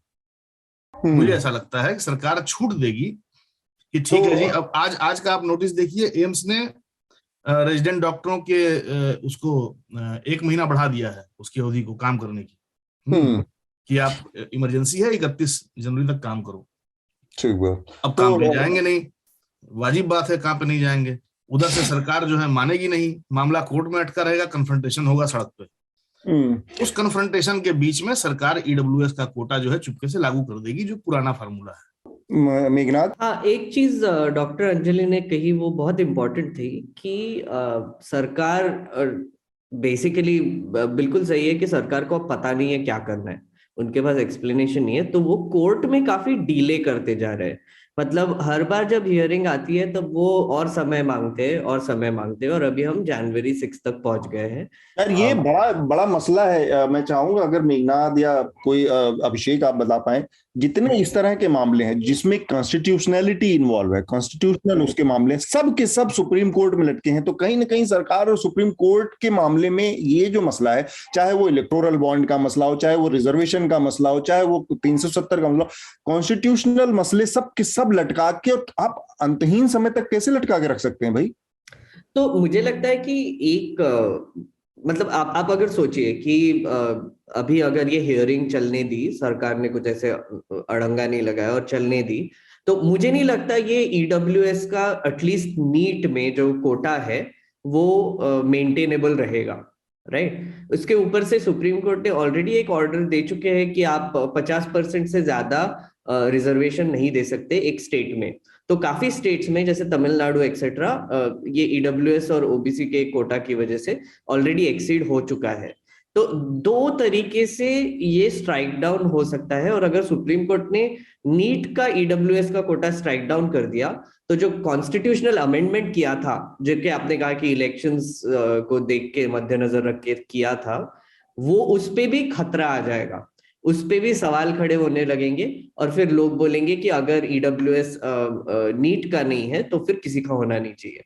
तो फिर वो जो एक पूरा प्लैंक था कि जनरल लोग जो गरीब है उनको हम रिजर्वेशन देंगे, बेसिकली यही था ना कि ईडब्ल्यूएस है जो कि आप गरीब हो तो आपको रिजर्वेशन मिलेगा, और ये पूरा एक इनसिक्योरिटी जो ब्राह्मणों के दिमाग में है ना, उसको कैप्चर करने के लिए पूरा किया गया था। मैं सीधी तरीके से बोल रहा हूँ। तो मुझे लगता है कि अगर ये एक चीज अगर सुप्रीम कोर्ट ने कह दी कि ये चलेगा नहीं, तो एक डोमिनो इफेक्ट टाइप हो जाएगा, और उसकी वजह से उनके काफी जो प्लान्स थे जो ब्राह्मणों के वोट लेने के लिए ये वो, और उत्तर प्रदेश इलेक्शन के पहले हो गया तो फिर और ही प्रॉब्लम हो जाएगा। तो मेरे हिसाब से बहुत ही एक ट्रबलसम जगह पे है अभी गवर्नमेंट। अब आप देखिए, थोड़ा सा जूम आउट करके अगर आप देखेंगे तो डॉक्टर अंजलि ने भी कहा कि जैसे अभी जो फिलहाल जो डॉक्टर काम कर रहे हैं हॉस्पिटल्स में वो स्टूडेंट्स ही है, रेसिडेंट स्टूडेंट्स, रेसिडेंट डॉक्टर्स है। उन पे ऑलरेडी इतना प्रेशर था 2 सालों से, और उसके ऊपर से अगर उनको असाइनमेंट नहीं मिल रही है, उनको कोई फ्यूचर नहीं दिखाई दे रहा है और डिले करते जा रहे हैं, तो और फ्रस्ट्रेशन बढ़ रहा है। थर्ड वेव आ रही है, और सरकार क्या कर रही है? सरकार मतलब मोदी जी 10 बजे आके बोल देते कि बूस्टर शॉट लगवा दो, ये कर दो, वो कर दो, ऐसे फरमान ही देते हैं, वो कोई किसी की सुन नहीं रहे। ऐसे मौके पर जब जरूरत है आपको इन डॉक्टर्स की सबसे ज्यादा, ये आपके फ्रंटलाइन वॉरियर हैं, इनके साथ आप लाठी वाली भाषा और एफआईआर की भाषा में बात कर रहे हैं, मतलब कोई योजना ही नहीं है। नहीं, पर वो तो अतुल, पर वो तो इनका पहला एक, जैसे बोलते हैं ना कि अगर आप किसी के नी पर हथौड़ा मारोगे तो वो पैर ऊपर आ जाता है, रिफ्लेक्स जो रिएक्शन है ना, वो मुझे लगता है ये गवर्नमेंट की रिफ्लेक्स रिएक्शन है। कोई भी प्रोटेस्टर दिखा, उनको पहले मारो, भाग जाएंगे, राइट। आई मीन सबके साथ हुआ है। जेएनयू में देखिए, आप देखिए, स्टूडेंट्स को मारा है, आपने फार्मर्स को मारा है, फार्मर्स में, शाहीन बाग में 2016 से ये चालू है। पहली रिएक्शन यही होती है कि पुलिस को भेजो और मारो, राइट। मेघनाथ जी, इससे मैं एक बात कहना चाहूंगी कि कभी भी जो है लाठियों से या किसी चीज से जो है सॉल्यूशन नहीं निकलता। आपने देखा होगा, जब तक आप बातचीत नहीं करेंगे किसी टॉपिक पे, जब तक उसमें आप बिल बैठ के शांति से कहते हैं नहीं सोचेंगे, जब तक जो है सॉल्यूशन निकलना बिल्कुल। और डॉक्टर अंजलि, एक और चीज मैं बोलना चाहूंगा। एक छोटा सा वाकया हुआ पार्लियामेंट के टाइम पे। अगर आप देखेंगे कि जो डिस्कशन डिबेट और जो बोलते हैं ना कि पार्लियामेंट में होना चाहिए और सबसे बड़ा मतलब जहां वहां पे ही डिस्कशंस होते हैं वहां पर ही लॉज बनते हैं एक्सेट्रा, तो अगर आप देखेंगे पिछले पार्लियामेंट सेशन में एक तो 13 एमपीज को सस्पेंड कर दिया, उनके क्वेश्चंस डिलीट कर दिए, और ऊपर से उसके पहले 15 बिल 30 मिनट में पास किए थे। तो मुझे लगता है कि एक तरीके से एक तो ये गवर्नमेंट बातचीत करना जानती भी नहीं है, क्योंकि उनके पास एक तो स्किल सेट ही नहीं है, उनके पास एक तो लोग नहीं है जो बातचीत कर पाएंगे, जो ढंग से जाके वहां पर डॉक्टर से बात कर पाएंगे और इंटेलिजेंटली बात कर पाएंगे। मुझे लगता है ये एक लैक ऑफ टैलेंट का भी इशारा है कि उनके पास एक ही टैलेंट है कि थोड़ा सा अग्रेशन दिखा दो, शायद ये हट जाएंगे। इसी वजह से ये मुझे लगता है जो रिएक्शन देखने को मिल रहा है हमको वो हो रहा है। मैं इस चीज से सहमत नहीं हो पाऊंगी मेघना जी, क्योंकि अगर आप देखें कि इंडिया में गवर्नमेंट में ऑफिसर्स में भी टैलेंट की कोई कमी नहीं है, बट आप रिप्रेजेंटेशन का उन्हें हक तो दीजिए ना, उनसे कहेंगे तो जरूर होगा वो रिप्रेजेंटेशन, और बात करेंगे तो हर चीज का सॉल्यूशन निकल जाएगा। और पहले इससे भी बड़े बड़े टॉपिक्स पे जो है, बड़े बड़े विषयों पे जल्दी से आपके सॉल्यूशन निकल के आए, ये तो कोई भी मुद्दा नहीं है। लेकिन आपका इशारा जो था वो एडमिनिस्ट्रेटिव टैलेंट की तरफ था या पॉलिटिकल टैलेंट? मैं पॉलिटिकल टैलेंट की बात कर रहा था मोस्टली। राजनीतिक वर्ग में उस तरह के टैलेंट का अभाव है ना कि भाई वो आप जब टॉप पे दो ऐसे लोग बैठे हों जिनके जो बहुत अथॉरिटेरियन हो, उनको लगता है कि नोटबंदी आधी रात से बंद करो, लॉकडाउन 1 घंटे बाद लगाओ यार, खत्म करो, बिना कंसल्टेशन के, बिना डेमोक्रेटिक तरीके अप्लाई किए, बिना किसी उससे एक लार्जर उससे बातचीत की, अगर आप इस तरह के फैसले लेने के आदी हैं तो इसका मतलब है कि वो हर चीज में रिफ्लेक्ट होगी, वो डॉक्टरों के साथ कन्फ्रंटेशन में आएगी। तो वो टैलेंट शायद उस बात है जो पॉलिटिकल लेवल पे उसका अभाव है।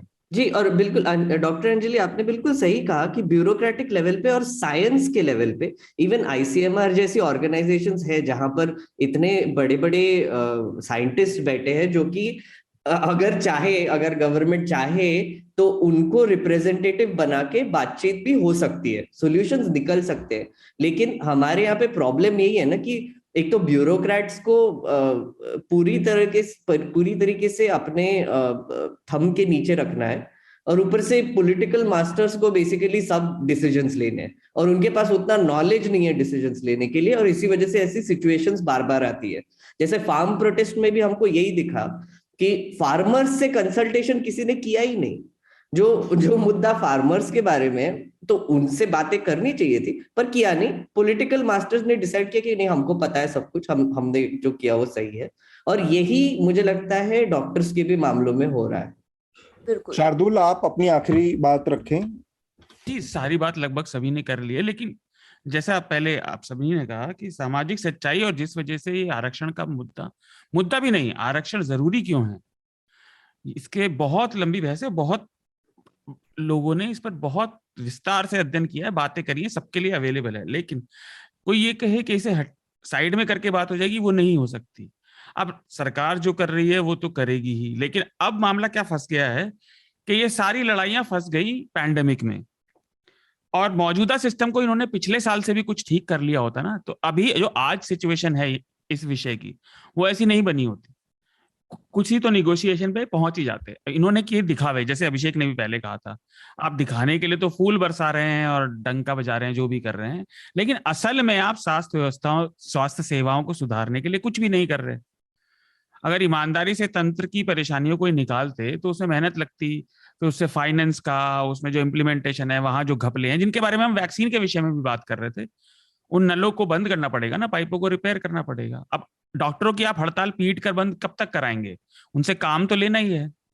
इन कोविड वर्षों में आप देखिए डॉक्टरों ने बाकी सबकी तरह परेशानी उठाई है, लेकिन उनके पास एडेड परेशानी भी थी अस्पताल को संभालने की। उनके घरों में भी वही दिक्कतें कम ज्यादा डिग्रीज में आई जो बाकी सब घरों में आई। लेकिन इनकी बात को सुने, इससे ज्यादा क्या कहा जा सकता है, क्योंकि इनके पास काम ज्यादा है और फिर से लग रहा है कि काम बढ़ जाएगा, और भर्ती नहीं हो पा रही तो रिप्लेस कैसे होंगे ना नीचे के लोग। ठीक बात है। मेरे ख्याल से हमने इस विषय को काफी विस्तार से बातचीत की है। इसका हमारा जो अगला विषय है वो नफरत, हेट स्पीचेस और उन घटनाओं से है। उसके पहले अतुल, लेटर्स काफी आए हैं हमको इस बार ना। तो हम वो लेटर्स भी पढ़ लेते हैं, हमारे कई हाँ। जो श्रोता हैं उनके लेटर्स भी हैं। उससे पहले बस मैं एक चीज करना चाहता हूँ, डॉक्टर अंजलि से मैं पूछना चाहता हूँ, क्योंकि ये विषय शायद वो पार्टिसिपेट न करना चाहें। हम उसका थोड़ा सा दूसरा रूप है, जो कि गांधी जी को और मुसलमानों के नरसंहार के हरिद्वार और सब बातें हुई। तो आप अगर नहीं उसको उस पर बोलना चाहें तो कोई दिक्कत नहीं, आप अभी जी हमारे अतुल, श्रोताओं के लिए रिकमेंडेशन दे जाइए। तो आप उस पर बात करना चाहेंगे? जी आप अपना टॉक कंटिन्यू कीजिए। मैं जी उसकी एक्सपर्ट नहीं हूँ, पर जी हाँ मैं सुनना चाहूंगी। जी जी, ठीक है, ओके। तो फिर आखिर में हम लोग रिकमेंडेशन के लिए एक साथ ही रिकमेंडेशन जी लेंगे जी सबका, ठीक। ठीक है ना? तो जैसा कि अभी हमारी बातचीत हुई, इस विषय पर हमने काफी विस्तार से बात की थी, जो कि डॉक्टरों की हड़ताल से जुड़ा मसला है, और नीट पीजी की काउंसलिंग का भी मुद्दा गरमाया हुआ है सुप्रीम कोर्ट में। हमारा जो अगला विषय उस पर हम जाए, उससे पहले मैं चाहूंगा कि 2-3 हमारे जो श्रोताओं की चर्चा के पत्र आए हैं, लेटर्स आए हैं। मेघनाथ, आप पढ़ना चाहेंगे? हाँ, मैं पढ़ लेता हूँ कुछ। पहला लेटर आया है क्षितिज जैन से। थोड़ा सा लंबा है, लेकिन ये हमारे क्रिप्टो करेंसी वाले एपिसोड को लेकर है। हाँ, तो संक्षेप में भी आप पढ़ सकते हैं जो इम्पोर्टेंट जी हिस्सा है। जी। तो उन्होंने कहा है कि बेसिकली मैंने जो कमेंट किया था कि क्रिप्टो करेंसी फेडरल करेंसी को रिप्लेस करेगा, इस पर इन्होंने ऐतराज जताया है। उन्होंने कहा है कि जो फियाट करेंसी है उसको प्रिंट करने के बाद भी डीवैल्यू होती है, और वैसे ही क्रिप्टो करेंसी भी हो सकती है। दूसरी चीज जो उन्होंने कहा है कि इन्फ्लेशन रेट जो मेंटेन होता है और स्टेबलाइज होता है वो फियाट करेंसी की वजह से ही होता है, और क्रिप्टो करेंसी में जो जिस तरह से अप डाउन होता है उसकी वजह से इतनी स्टेबल करेंसी नहीं रहेगी। और तीसरी बात जो उन्होंने कही है कि उन्होंने ये कहा है कि एक्सटर्नल फैक्टर्स की वजह से फेडरल करेंसी की वैल्यू चेंज नहीं होती, लेकिन इलॉन मस्क ने अगर एक ट्वीट कर दिया तो बिटकॉइन की वैल्यू चेंज हो जाती है। तो ये एक बहुत ही डेंजरस सा ट्रेंड है। तो तो मैं ये मुझे लगता है कि ये जो बात कही है इन्होंने, क्षितिज ने, तीसरे पॉइंट से मैं भी सहमत हूं कि बिल्कुल। जो अगर इस तरह से कोई की करेंसी है, और उनका जो ये भी कहना कि ये भी थोड़ा सा लॉजिकल लगता है कि ये एक एसेट के रूप में रह सकती है, जैसे कंपनी के शेयर्स के रूप में, पर फुल प्रूफ करेंसी के तौर पर इस्तेमाल होना थोड़ा सा असंभव बात है। नहीं, पर फिर थोड़ा सा पॉइंटलेस हो जाएगा। इसी बात से एक्चुअली मुझे लगता है उनकी असहमति भी है मेरे से। लेकिन मैं उनसे कहना चाहूंगा कि बिल्कुल आपकी बात मैं बिल्कुल समझ सकता हूँ। और अभी अगर आप दुनिया में देखेंगे जिस तरीके से रेगुलेशन चल रहा है क्रिप्टो करेंसी का, तो एक ही ये जो आपने लाइन बोली है कि असेट की तरह देख रहे हैं, जैसे शेयर्स, कंपनी के शेयर्स है, करेंसी की तरह नहीं देख रहे, पर बेसिक कॉन्सेप्ट जो था बिटकॉइन जिसकी वजह से इन्वेंट हुआ था, वो ट्रेडिशनल करेंसी को रिप्लेस करने के लिए हुआ था। ये एक मूवमेंट था। जब 2008 का क्राइसिस हुआ था, जो फाइनेंशियल क्राइसिस हुआ था, तब सतोशी नाकामोटो ने बेसिकली एक व्हाइट पेपर लिखा था। उन्होंने अपनी आइडियोलॉजी सामने रखी थी कि हमको जो इकोनॉमिक पावर्स है वो लोगों के पास फिर से वापस देनी चाहिए। जो 1% है, जो एलीट है, जो कैपिटलिस्ट है, जो सब कुछ अपना वेल्थ लेकर बैठे हैं और अभी पॉलिसीज बना रहे हैं, और जैसे अभिषेक ने कहा फार्मा कंपनीज भी उसमें इन्वॉल्व है, तो उनको एक ऑपोजिशन देने के लिए क्रिप्टो करेंसी का इन्वेंशन हुआ था। तो एक तरीके से एक रेवोल्यूशनरी स्टेप ही था ये। तो मुझे लगता है कि इसको ऐसे माइल्डली एसेट की तरह देखने में वगैरह तो ये कोऑप्ट करने जैसे हो गया। ठीक है। वही सेम जो हम फॉलो करते आ रहे हैं, सेम जो कैपिटलिस्ट मेथड्स फॉलो करते आ रहे हैं, वही हो जाएगा फिर से। तो मैं इससे आपसे थोड़ा सा असहमत हूँ। तो दूसरा है तन्मय पराडकर का, वो मैं पढ़ देता हूँ। जी जी। और सब्सक्राइबर हैं हमारे। उन्होंने कहा कि जो मेरे ख्याल से जो हमने क्रिकेट की बात की थी, जब विराट कोहली को हटाया गया किस तरह से, उस पर जो हमारे साथ चंद्रशेखर लूथरा जुड़े थे। इनका कहना था कि चंद्रशेखर लूथरा ने कोई बहुत ऐसी जानकारियां नहीं दी जिससे कि उनको कोई फायदा हो, या कुछ मतलब महत्वपूर्ण बातें सामने आई हो या कुछ जानकारी में बढ़ोतरी हुई हो, तो थोड़ा सा वो डिसअपॉइंट हुए। मैं तो बस इतना ही कह सकता हूँ कि मैं माफी चाहता हूँ कि हम मतलब कोशिश रहती है कि हमारे जो गेस्ट आते हैं वो ऐसी जानकारी मतलब उस विषय के बारे में कम से कम थोड़ा सा ज्यादा उनकी जानकारी होती है, पकड़ होती है, इसलिए आते हैं। लेकिन तन्मय को लगा कि वो RWA के जो अंकल होते हैं वो क्रिकेट के बारे में डिस्कस करते हैं, उस तरह से उन्होंने डिस्कस किया। तो आई एम वेरी सॉरी, मैं क्या कर सकता हूँ क्रिकेट वाले अंकल के लिए। नहीं, उस दिन अतुल एक प्रॉब्लम हो गया था ना कि आप और चंद्रशेखर ही थे जो क्रिकेट के रोचक थे और जानकारी रखते थे। मैं और शार्दुल तो बस ऐसे ही टप्पे लगा रहे थे और हमें कुछ पता तो है नहीं, हमें कोई इंटरेस्ट भी नहीं है, नहीं। पता करना भी नहीं है। और उसमें भी मेरा एक सहयोगी जो 50% का पार्टनर था वो ध्वस्त हो गया। तो अकेला मैं ही बड़ा जो क्रिकेट को बचाने के लिए निकला था। एनीवे, दूसरा जो पत्र है हमारा वो अनुराग तिवारी का है। अनुराग ने कहा कि मैं पिछले 8-9 वर्षों से सब्सक्राइबर होने के साथ साथ आप लोगों का काम देख रहा हूं और आप लोगों के काम से मेरा बेहद लगाव है, उद्देश्य से भी। रवीश को एक बार हफ्ता में उन्होंने सुना था 2013 में और जानकारी हासिल की। तो उनका जो हमारा नारा है कि मेरे खर्च पर आजाद हैं खबरें, उससे उनकी सहमति है अनुराग की। आज की चर्चा में चर्चा का समय बढ़ाने और अधिक विषयों पर लेने के लिए सुझाव चाहूंगा। तो ये अच्छा सुझाव है अनुराग आपका। हम इसको कोशिश कर रहे हैं कि हम चर्चा का थोड़ा सा ड्यूरेशन बढ़ाएंगे और चर्चा का एक हिस्सा, महत्वपूर्ण हिस्सा जो है वो वीडियो पर रिकॉर्ड करके वीडियो पर डालेंगे, यूट्यूब पर भी डालेंगे, ताकि हमारे जो पार्टिसिपेंट हैं उनके बारे में भी जाने, उनको उनके विचारों से सहमत हों वीडियो पर भी। तो एक ये हमारा प्लान है, हमारा हिस्सा है। मोबाइल ऐप के बारे में बस मैं इतना कहना चाहूंगा, मोबाइल ऐप बनने की प्रक्रिया में है, जल्दी ही हम उम्मीद करते हैं कि वो सामने आएगा। शार्दुल जी जिस ढंग से अपनी बात रखते हैं उसका मैं कायल हूं। चर्चा पैनल और न्यूज लॉन्ड्री टीम को धन्यवाद, साधुवाद। शार्दुल के बहुत फैंस हैं। नहीं, उसने नहीं, ये गलत है, ये मिस रिप्रेजेंटेशन है। उन्होंने ये भी कहा है कि अतुल जी का संचालन बहुत कसा हुआ रहता है, टिप्पणी दिन भर बेहतरी की तरफ है। ऐसा नहीं है कि और किसी को नहीं कहा।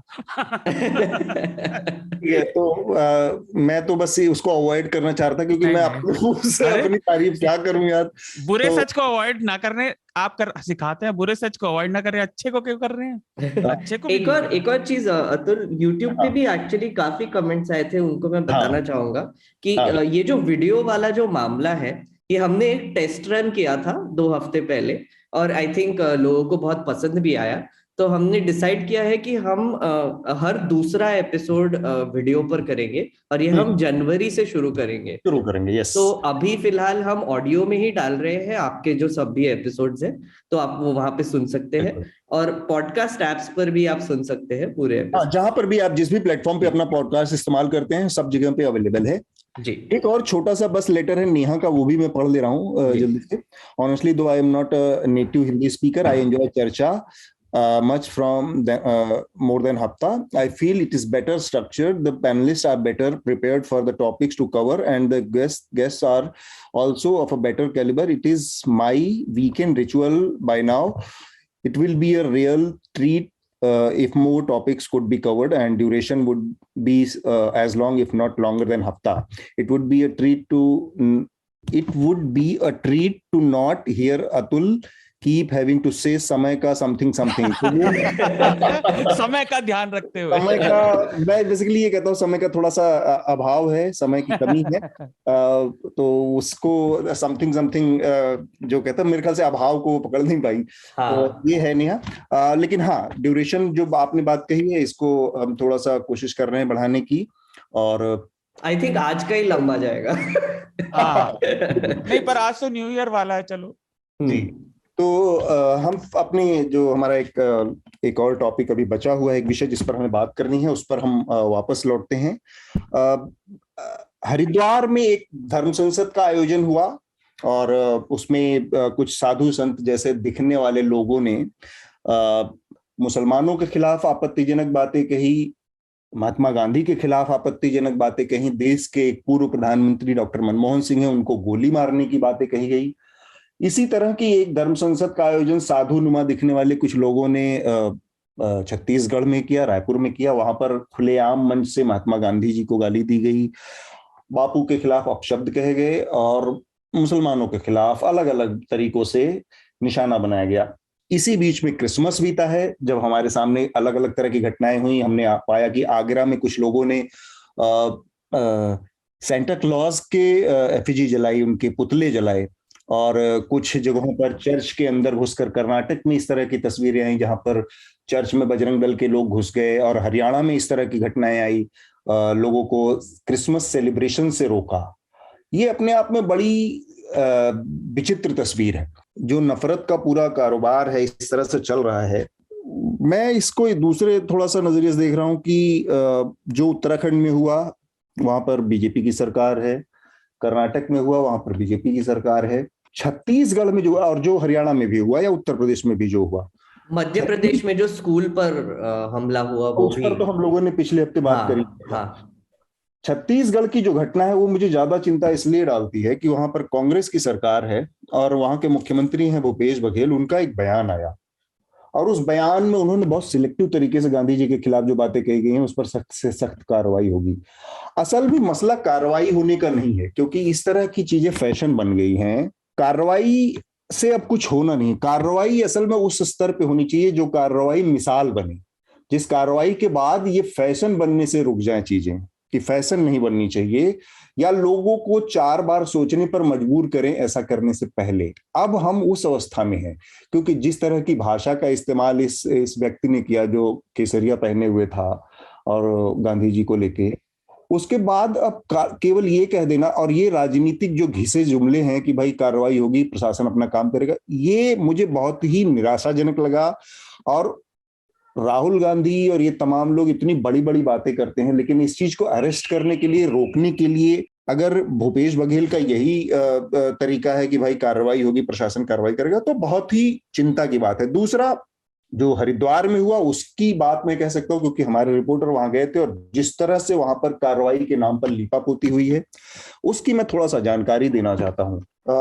जिस थाने के अंदर, जिस कोतवाली के अंदर ये घटना हुई, वहां के एसएचओ ने घटना जब तक सोशल मीडिया पर नहीं आई, पूरे देश में जब तक हल्ला नहीं मचा, तब तक एफआईआर दर्ज नहीं की। घटना के 5 दिन बाद पहली एफआईआर दर्ज हुई है और उस एफआईआर में जिस आदमी का नाम दर्ज हुआ, जबकि सारे के सारे आरोपियों के चेहरे गाली देते हुए, अपशब्द कहते हुए, धमकी देते हुए, नरसंहार की अपील करते हुए चेहरे सामने वीडियो पर सबके थे, लेकिन जिस एक आदमी का नाम एफआईआर में दर्ज हुआ उस आदमी का नाम है वसीम रिजवी उर्फ जितेंद्र नारायण त्यागी, जो हाल ही में मुसलमान से हिंदू बने हैं। सुन्नी वक्फ सिया सेंट्रल वक्फ बोर्ड के एक टाइम पे चेयरमैन हुआ करते थे। ये अपने आप में पूरी स्थिति को बताता है कि पुलिस किस तरह से काम करती है और पुलिस का नजरिया क्या है। हमारे रिपोर्टर वहां पर गए और उन्होंने पहले उन एसएचओ जो हैं उस थाने के उनसे बातचीत की और उन्होंने कहा कि बहुत सख्त कार्रवाई करेंगे और ये करेंगे। उन्होंने कहा कि आपने तो एफआईआर में नाम तक नहीं डाला। खैर, उन्होंने कहा कि नाम 2 लोगों का और डाला जाएगा, डाला, और उसी दिन उन्होंने 2 और लोगों के नाम डाले। इसके बाद जो घटना हुई वो आप लोगों को बताना मैं इसलिए जरूरी समझता हूँ। अतुल, हाँ सॉरी, एक छोटा सा इंटरप्शन कर रहा हूं मैं। ये जो 2 नाम है, स्वामी धर्मदास और साध्वी अन्नपूर्णा, तो साध्वी अन्नपूर्णा जो है, इनको आप जानते भी होंगे, क्योंकि एक कुछ महीनों पहले एक फोटो आया था कि वो एक गांधी जी को शूट कर रहे हैं बंदूक से और 2 साल पहले खून आ रहा है एक्सेट्रा। वो यही महिला है जिन्होंने गोडसे की तारीफ की थी और ये किया था, वो किया था। तो एक तरीके से कनेक्टेड है वो भी।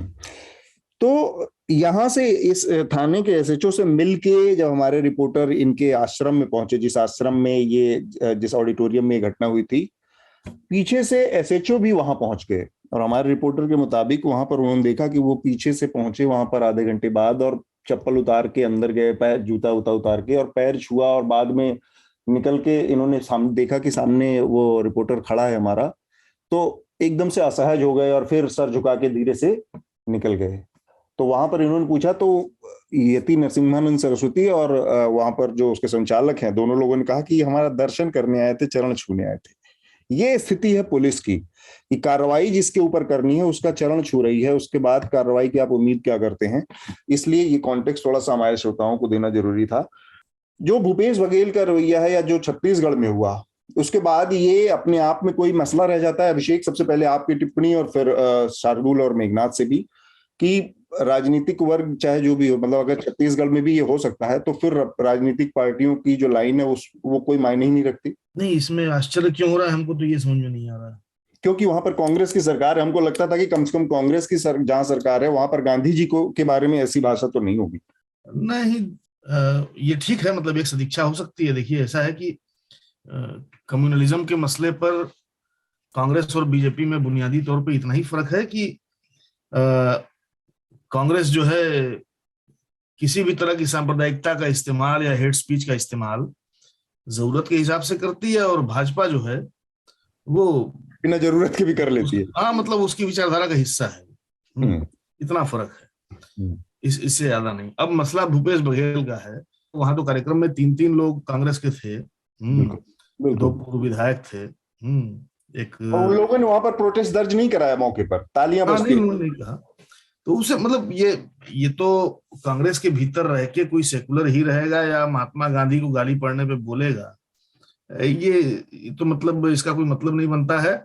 लेकिन हाँ, भूपेश बघेल को जो करना चाहिए था उन्होंने उतना पर्याप्त नहीं किया, और इनफैक्ट उनके लिए ढाल बहुत लोगों ने तैयार की, स्वामी रामसुंदर दास को हीरो बना के। तो मतलब मैं आपको बताऊं कि एक सूत्र से ये पता चला कि जो मुख्यमंत्री के रिश्तेदार और वरिष्ठ पत्रकार, उनके जो परामर्शदाता है विनोद वर्मा, उनके पास से एक आध पत्रकारों को फोन गया और कहा गया कि स्वामी रामसुंदर दास वाला मामला थोड़ा सा आगे बढ़ाइए और एक शील्ड तैयार कीजिए। जिस भी तरह से कहा गया हो, जिस भाषा में भी। जी। तो कुछ लोगों ने किया ऐसा, दिल्ली में बैठे लोगों ने किया, कुछ लोगों ने रायपुर में बैठ के इनकार कर दिया कि भाई ऐसा है कि ये तो बड़ी अजीब बात है कि आपकी धरती पे ऐसा कार्यक्रम हो रहा है, महात्मा गांधी को गालियां पड़ रही हैं, और एक व्यक्ति, एक साधु जो है वो उठ के चला गया, तो आप उसको काउंटर में खड़ा करके मामले को डाइल्यूट करने की कोशिश कर रहे हो और अपनी जिम्मेदारी से बच रहे हो। तो ये तो मतलब बाकायदे डैमेज कंट्रोल करने की कोशिश इन्होंने की, लेकिन एक्सपोज हो गए भूपेश बघेल। ठीक है। इस पूरे सिलसिले को हरिद्वार से लेके रायपुर तक जो चला है, इसको मैं थोड़ा सा दूसरे तरीके से देखता हूँ।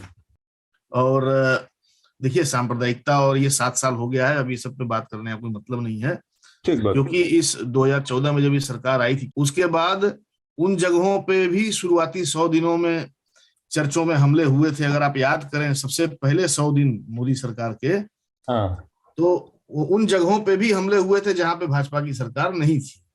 ठीक है। और उनमें दिल्ली अव्वल थी, दिल्ली के एक गिरजाघर में। हाँ, ठीक है।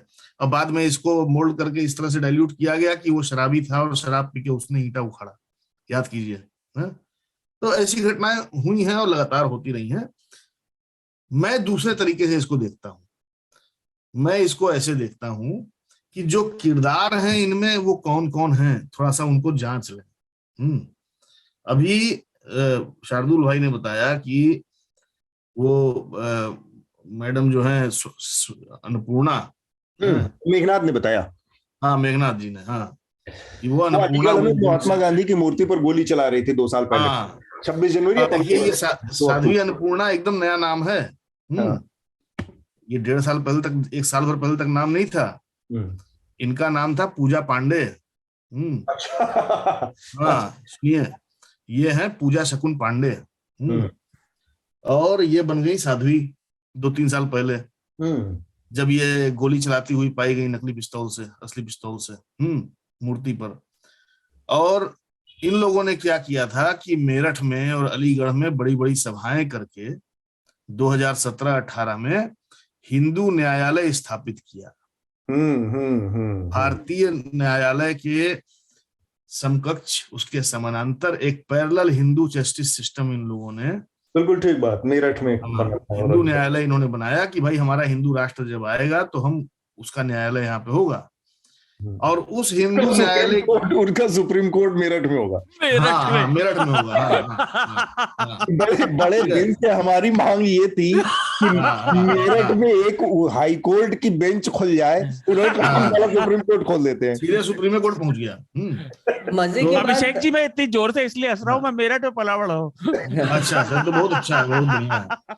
और मजे और की देखिए बात तो कहानी- ये है, मजे की बात तो ये है कि इसको भी ये धर्म संसद बोल रहे हैं। तो इन्होंने एक जुडिशरी तो बिठाई थी, अब नहीं, ये संसद इनके भी। पास तो देखिए वोकेबलरी बहुत खराब है ना इनकी। संसद शब्द ही भी नहीं इनके है, पास और न्यायालय भी इनके पास। शब्द ही नहीं है। वो करे क्या, हिंदू न्यायालय बना दिए उसको है। और उस हिंदू न्यायालय की प्रिसाइडिंग जज जो है ये पूजा शकुन पांडे बन गई, जो बाद में साध्वी बन गई। ठीक। दूसरी बात, यति नरसिम्हानंद भी थे, डासना से चर्चा में आए हैं। लेकिन डासना वाली घटना के बाद से अब तक क्या घटा है, थोड़ा सा उसको देख लें। कहानी को खोलने के लिए बहुत परतें हैं। आप लोग याद कीजिए कि बाघंबरी मठ के स्वामी नरेंद्र गिरी की हत्या हुई। और वो बहुत बड़ी घटना थी जिस पर बहुत कुछ काम पत्रकारों ने नहीं किया। नरेंद्र गिरी की हत्या के बाद, मतलब उसके पीछे और आगे छोड़ दीजिए, उसके बाद क्या हुआ कि जो अखाड़ा परिषद है, अखिल भारतीय अखाड़ा परिषद, सबसे बड़ी संस्था, धार्मिक संस्था साधुओं की, उसमें हो गया दो फाड़। दो फाड़ हो गया क्योंकि उसका जो है अध्यक्ष नामित किया गया यति नरसिम्हानंद को। और उसके पीछे बैकिंग किसकी थी? स्वामी अवधेशानंद की थी। और स्वामी अवधेशानंद कौन है? जो प्रधानमंत्री जी द्वारा नोटबंदी घोषित किए जाने के बाद स्वामी रामदेव के साथ प्रेस क्लब के लॉन में बैठ के नोटबंदी के फायदे गिना रहे थे। ठीक है। तो मैं कह रहा हूं कि लिंक जोड़िए और लिंक जोड़ के देखिए कि किस तरह से परंपरागत धार्मिक केंद्रों और संस्थाओं के समानांतर ऐसी धार्मिक संस्थाएं विकसित करने की कोशिश की जा रही है कुछ लोगों द्वारा, जो अपने को जेन्युइन हिंदू बता सकें अपने एग्रेशन के द्वारा। और जबकि जो जेन्युइन हिंदू संस्थाएं परंपरागत रही हैं, अखाड़े और ये सब जो पॉलिटिकली एग्रेसिव कभी नहीं रही, शंकराचार्य तो चले गए एकदम एबिस में चले गए, मतलब कहाँ चले गए कोई पूछता भी नहीं आजकल। शंकराचार्य को कोई पूछने वाला नहीं है। सबसे बड़ा पदाधिकारी शंकराचार्य हिंदू धर्म का, उसको एक आदमी पूछने वाला नहीं। अयोध्या में मंदिर का जब ये गए थे मोदी जी पूजा करने, तो द्वारका पीठ के क्षेत्र में आता है वो अयोध्या का मंदिर, और वहां पर द्वारका पीठाधीश शंकराचार्य को नहीं बुलाया गया। बनारस में गए थे अभी वहां पे, अब बनारस में जो है शंकराचार्य को नहीं बुलाया गया। ठीक है। मैं इसको हिंदू धर्म के भीतर, जो परंपरागत सनातन धर्म है, उसके भीतर एक एग्रेसिव हिंदू फोर्स के अलग होने, एलिनेट होने और हिंदू धर्म को फर्जी तरीके से हाईजैक करने की कोशिश के रूप में देखता हूँ। ठीक बात। इसमें बस और ये पूरा लार्जर डिबेट वही डिबेट है जिसको राहुल गांधी हिंदुत्व बनाम हिंदुइज्म के रूप में चला रहे हैं, लेकिन समझा नहीं पा रहे हैं, सफल नहीं हो पा रहे हैं। ठीक बात है, समझा नहीं पा रहे हैं। ये घटनाएं इस तरह अभिषेक, से आपने इसका एक बड़ा लार्जर एक पहलू बताया और घटनाओं को जोड़ने का। मैं शार्दुल और मेघनाथ से चाहूंगा इस मसले पर एक टिप्पणी। इसका जो तात्कालिक नजरिया जो अवसर मैं देख पा रहा हूँ, जो तात्कालिक मकसद देख पा रहा हूँ कि 5 राज्यों में चुनाव होने, उसमें उत्तराखंड भी है और उत्तर प्रदेश भी है। ये घटनाएं इस एक क्या कहे आपराधिक डिजाइन के तहत, एक सिनिस्टर डिजाइन के तहत, एक है ना मानसिकता के साथ अंजाम दी जा रही हैं, क्योंकि चुनाव में इसका फायदा होता है, पोलराइजेशन होता है, फिर हिंदू भावुक होता है, भावनाओं के आधार पर वोटिंग होती है अलग अलग समुदायों में, और उसका फायदा भारतीय जनता पार्टी उठाना चाहती है, इसलिए ये बढ़ा है। मेघनाथ, शार्दुल बोल दो पहले। ठीक है। देखिए, सामाजिक राजनीतिक स्तर पर तो है ही। हमने जब मैंने देखा ना, हम इस हफ्ते भी इस विषय पर बात करेंगे, तो हमने पिछले हफ्ते भी की थी। ये सब ये तरीके हैं, इनका किसी धर्म से, किसी भी धर्म से, किसी भी तरह के विचार से, किसी भी तरह की आस्था से कोई लेना देना नहीं है। अब जो छत्तीसगढ़ में जैसे ये पूजा पांडे की हिस्ट्री, अन्नपूर्णा माँ बताइए, नाम देखिए और काम देखिए, पर कोई नहीं।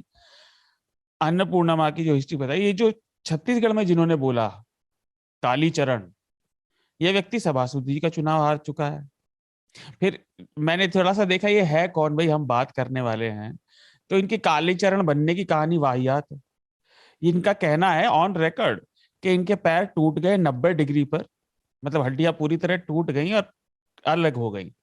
तब इन्हें काली ने दर्शन दिए, पैर खींचे और हड्डियां जुड़ गई और फिर इन्हें सर्जरी भी नहीं करानी पड़ी। ये फर्जी कहानियां ना ज्यादातर पाखंडी बाबाओं के साथ होती है, जो लोगों को उल्लू बनाने के लिए। अब देखिए मतलब जिसके जरा सा भी जिसमें बुद्धि है वो समझ जाएगा कि या तो ये व्यक्ति मूर्ख है, या मूर्ख बना रहा है, या मूर्ख बना रहा है, पक्का फ्रॉड है, या और दूसरों को महामूर्ख भी समझता। ऐसा मतलब आप देख लीजिए, अभी हम डॉक्टरों की मेडिकल इश्यूज की बात कर रहे थे, कोई भी जरा सा समझदार व्यक्ति ये बात मानेगा? नहीं मानेगा। अच्छा, पिछले साल यही व्यक्ति कोविड को WHO और वैक्सीन कंपनियों की साजिश भी बता रहा था। ये भी एक कलाकार, मतलब इसने बहुत देर से अपना फेमस होने की कोशिश कर रहा है। अब सीधी बात यह है, जैसा आपने कहा, राजनीतिक जमीन ये ढूंढ कर रहे हैं और तैयार करने की कोशिश कर रहे हैं, जैसे भी आप कहें।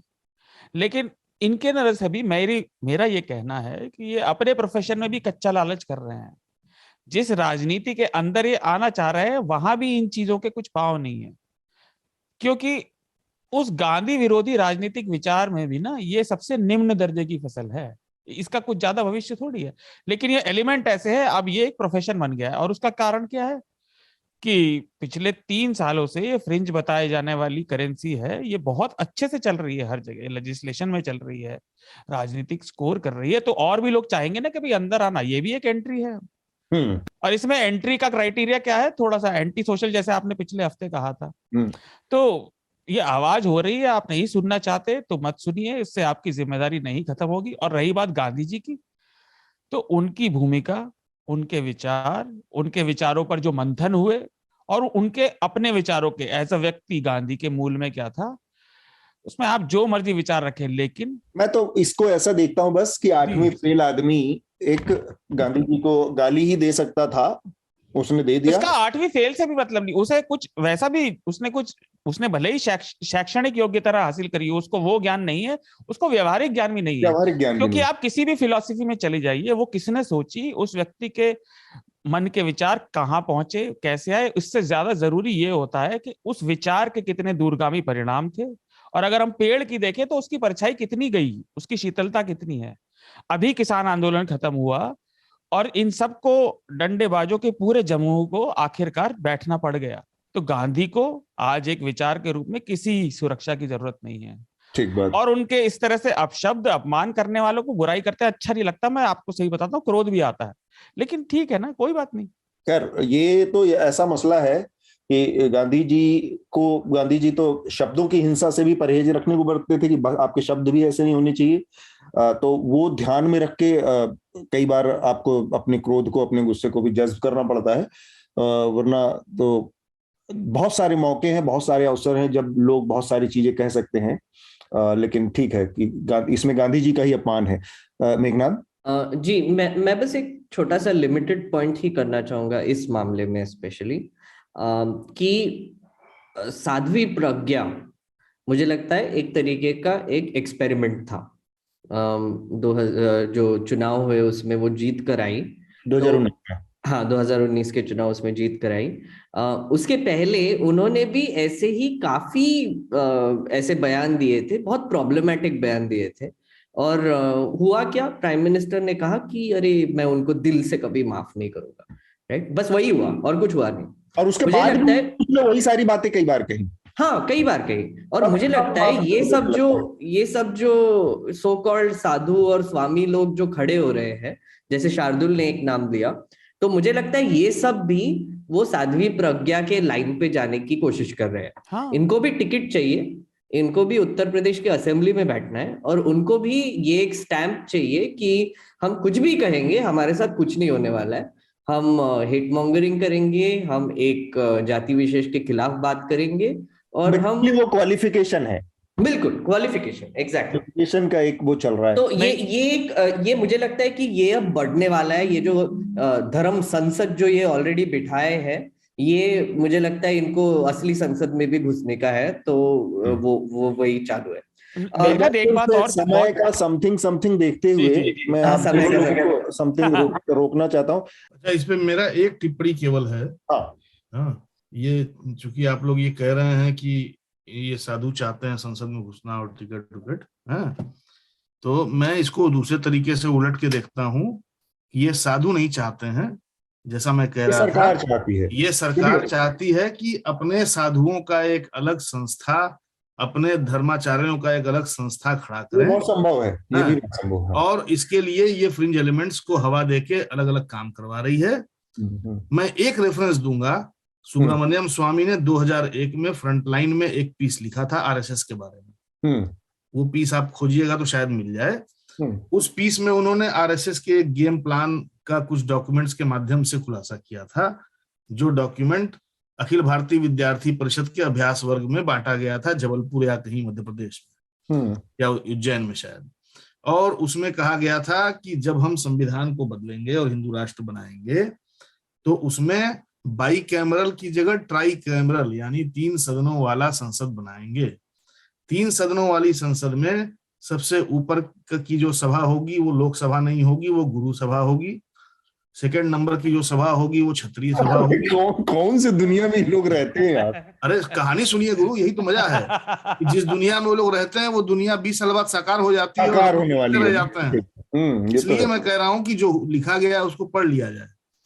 2001 में सुब्रमण्यम स्वामी ने लिखा था कि आरएसएस की ट्राई कैमरल लेजिस्लेचर में पहली सभा होगी गुरु सभा, दूसरी होगी रक्षा सभा मतलब सैनिकों की सभा, जीडी बख्शी टाइप, और तीसरी होगी लोकसभा, राज्यसभा का विलोप हो जाएगा हिंदू राष्ट्र में, जो कि अपर सभा है।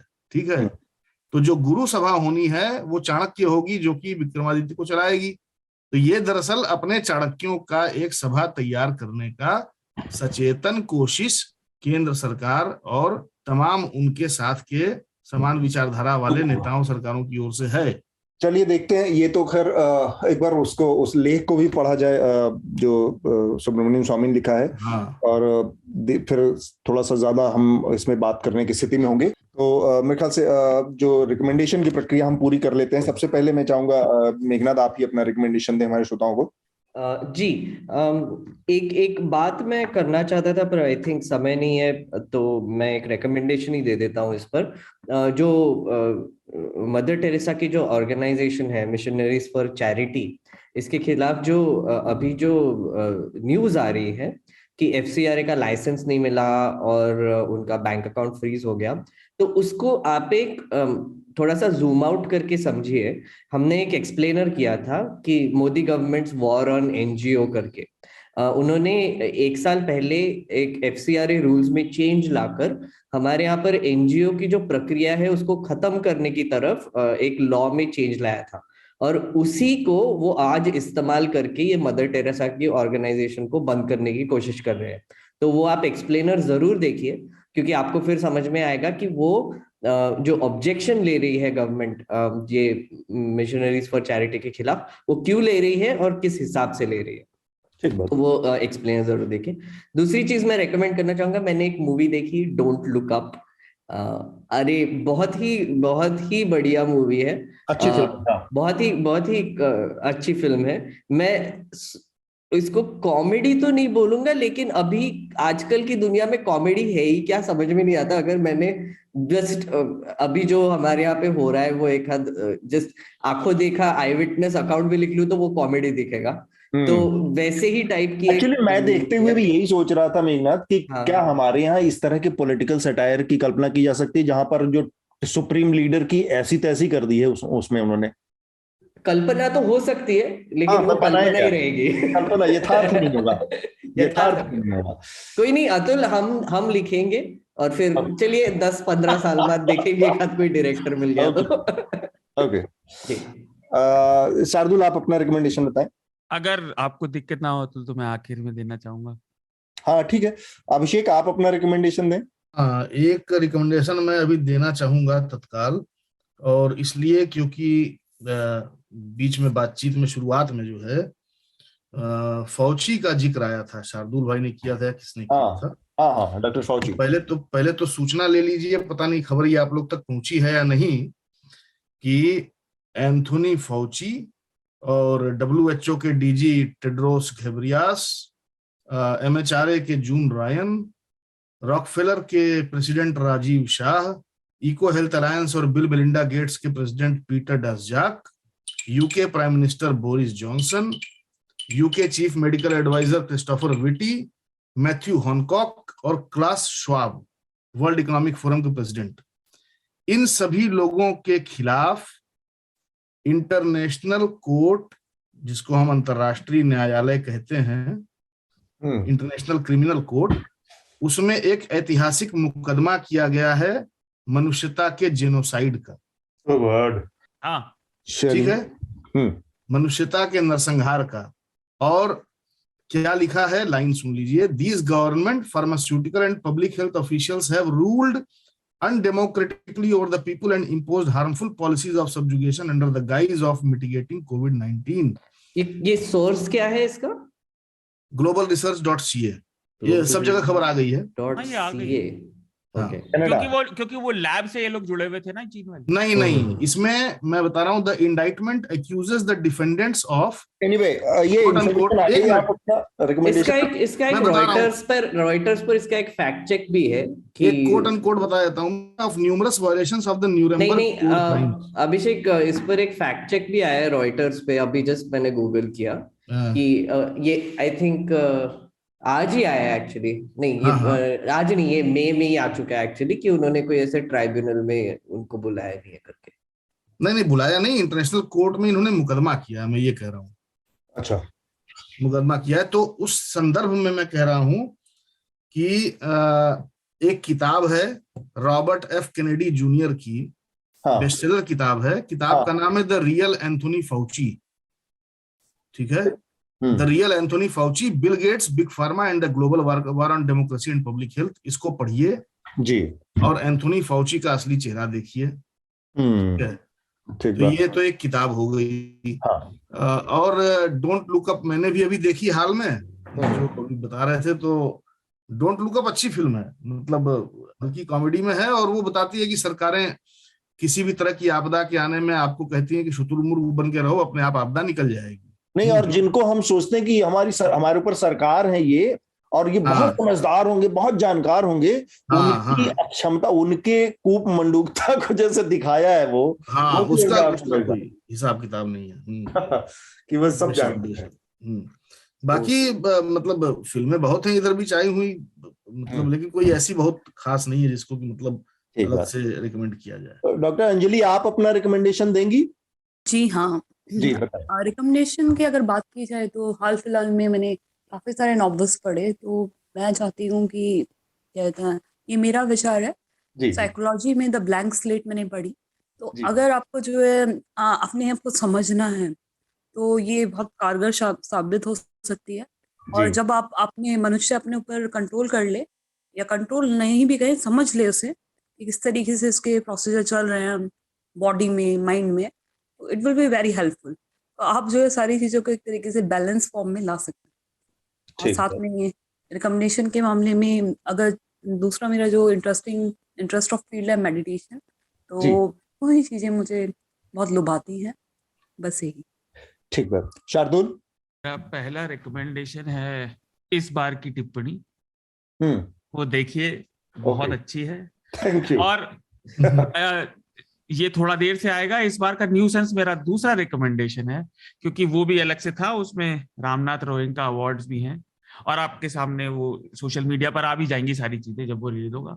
और तीसरा कोई पढ़ने की चीज नहीं, कुछ नहीं, मैं सबको एक न्यू ईयर विश भी देना चाहता हूँ, क्योंकि जब आप ये सुनेंगे तो नया साल आने वाला होगा, या आ जाएगा, आ चुका होगा।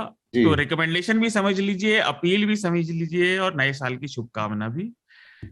बीता हुआ साल ऐसा गया है जिसमें ऐसा कोई इंसान नहीं होगा जो किसी न किसी स्तर पर बुरे वक्त परेशानी से नहीं गुजरा। तो जिन्हें बिल्कुल ध्रुव विरोधी भी माना जाएगा ना, उनके लिए भी यही है कि आप कहीं भी रहते हो, परिवार, दोस्त, मोहल्ले, अपार्टमेंट, गांव, शहर, सबने प्रॉब्लम झेली है, सबने त्रासदी देखी है। आप योगी जी के भक्त हो या घोर कम्युनिस्ट हो, या आप किसी भी सामाजिक मूल्य बिलीव कर सकते हो, हम सबने परेशानी उठाई, और ओमिक्रॉन आ रहा है। उम्मीद है हालात फिर वैसे नहीं होंगे, लोग पुरानी गलतियों से सीखेंगे। तो सभी को, हमारे श्रोताओं को और अतुल जी को जो बहुत धैर्य से इस चर्चा का संचालन करते हैं और अद्वितीय व्यंग्यकार हैं, मेघनाद जिनसे हर बातचीत के बाद छोटा सा छोटा कॉन्वर्सेशन बहुत रोचक और नई जानकारी देता है, अभिषेक जो हर बार हमें वैश्विक मामलों पे एक नया नजरिया दिखाते हैं, डॉक्टर अंजलि जो अपने कीमती समय में से हमारे लिए समय निकालकर जुड़ी, और मेरी इमीडिएट फैमिली में डॉक्टर हैं तो मैं जानता हूं पिछले 1-2 साल से उन्होंने कितनी लंबी परेशानी उनके और उनके परिवार ने देखी होगी। हमारी प्रोड्यूसर लिपि जो चर्चा और हफ्ता को अच्छा बनाने के लिए झगड़ा तक करती हैं, उमराव जो देर तक काम करते हैं, और अश्विन जो सुबह से पोस्ट करेंगे। सबको धन्यवाद, नए वर्ष की शुभकामनाएं। और सब्सक्राइबर्स जिन्हें पत्रकारिता के बारे में हम जो भी बातें करते हैं वो सारी पता है और वो हमें सपोर्ट करते हैं। फिर से ऐसा साल किसी के जीवन में ना आए, औरों के मन की नहीं, अपने मन की बात सुने, आत्मा की बात सुने, अपना ध्यान रखें, सेफ रखें और न्यूज लॉन्ड्री को सब्सक्राइब करें, क्योंकि विज्ञापन के से जो मीडिया खड़ा होगा वो विज्ञापन देने वालों की बात करेगा, जो आपके पैसे से खड़ा होगा वो आपकी बात करेगा। न्यूज लॉन्ड्री को सब्सक्राइब करें और अब गर्व से कहें, मेरे खर्च पर आजाद हैं खबरें। Happy new year. नए साल की इतनी खूबसूरत बधाई के बाद फिर बहुत ज्यादा नहीं, मैं जल्दी से अपना रिकमेंडेशन जो है वो जल्दी से दे देता हूं ताकि इसके बाद किसी का मूड खराब ना हो। तो मेरा रिकमेंडेशन 2-3 है। एक तो मैं एक यूट्यूब चैनल है, रसियन फिल्मों का यूट्यूब चैनल है, मॉस फिल्म करके, तो मैं उसको रिकमेंड करना चाहूंगा। अगर उस पे बहुत अच्छी वॉर मूवीज हैं, Russian war movie, second world war के टाइम की, तो इसलिए मैं उसको रिकमेंड करना चाह रहा हूं क्योंकि जो वर्ल्ड वॉर 2 से रिलेटेड फिल्में हैं वो ज्यादातर जितनी क्लासिक फिल्में हैं उसको हमने वेस्ट के नजरिए से, यूएस और यूरोप के नजरिए से देखा, जबकि व्यक्तिगत रूप से मेरा मानना है कि बाकी सबसे के मुकाबले रसिया ने कहीं ज्यादा बड़ी अचीवमेंट सेकेंड वर्ल्ड वॉर के टाइम पे अचीव की थी और उसके जो उसका जो योगदान है वो यूएस और बाकी लोगों से कहीं ज्यादा था। ब्रिटेन को अगर छोड़ भी दें, ब्रिटेन चूंकि इमीडिएट उसमें था, लेकिन यूएस से बहुत ज्यादा था। लेकिन बाद में उस कॉन्टेक्स्ट में जब कोल्ड वॉर और तमाम दूसरी चीजें छिड़ी तो उसमें अमेरिका ने अपने को फ्रंट रनर के तौर पर असर्ट किया, जबकि सेकेंड वर्ल्ड वॉर में जो अचीवमेंट और जो उपलब्धियां थी वो रसिया की वजह। तो उस नजरिए को समझने के लिए वो फिल्में देखनी चाहिए आपको। तो मोस्ट फिल्म नाम की एक यूट्यूब चैनल है जिस पर बहुत सारी वॉर फिल्में जो रसियन प्रोडक्शंस की हैं वो उपलब्ध हैं, तो वो देख सकते हैं आप। दूसरा मेरा अभी इंडियन एक्सप्रेस में प्रताप भानु मेहता का एक लेख आया है, मौजूदा चुनावी और राजनीतिक नजरिए पर एक टिप्पणी है, देयर इज नो अल्टरनेटिव करके, वो पढ़ें। और तीसरा मेरा रिकमेंडेशन है, हाल ही में फिल्म रिलीज हुई है 83, कपिल देव, हमारी पीढ़ी का सबसे बड़ा जो फिल्म सितारा था उनमें से एक, और उनके अलावा सुनील गावस्कर को भी आप रख सकते हैं। तो उनकी बायोग्राफी, उनकी फिल्म बनी है। और 83 खासकर बायोग्राफी नहीं है, वो बेसिकली 1983 में जो भारत ने पहला विश्व कप जीता उसकी कहानी है। तो ये फिल्म देखें कपिल देव को जानने समझने के लिए, क्योंकि उस पीढ़ी में अगर आपका इंटरेस्ट है और क्रिकेट में इंटरेस्ट है तो ये फिल्म मैं रिकमेंड करूंगा। बहुत अच्छी बनी है, रणवीर सिंह ने अद्भुत काम किया है कपिल देव के रूप में। ये तीनों मेरे रिकमेंडेशन थे। ये साल की आखिरी टिप्पणी है, आप लोगों तक पहुंच रही है। Happy new year. बहुत सारी बातें शार्दुल ने कह दी, मेघनाथ ने कह दी, अभिषेक ने कही, डॉक्टर अंजलि ने कही। आप सब लोगों का बहुत बहुत शुक्रिया। धन्यवाद सबको। Thank you. हैप्पी न्यू सबका ईयर। ध्यान रखें। Happy new year.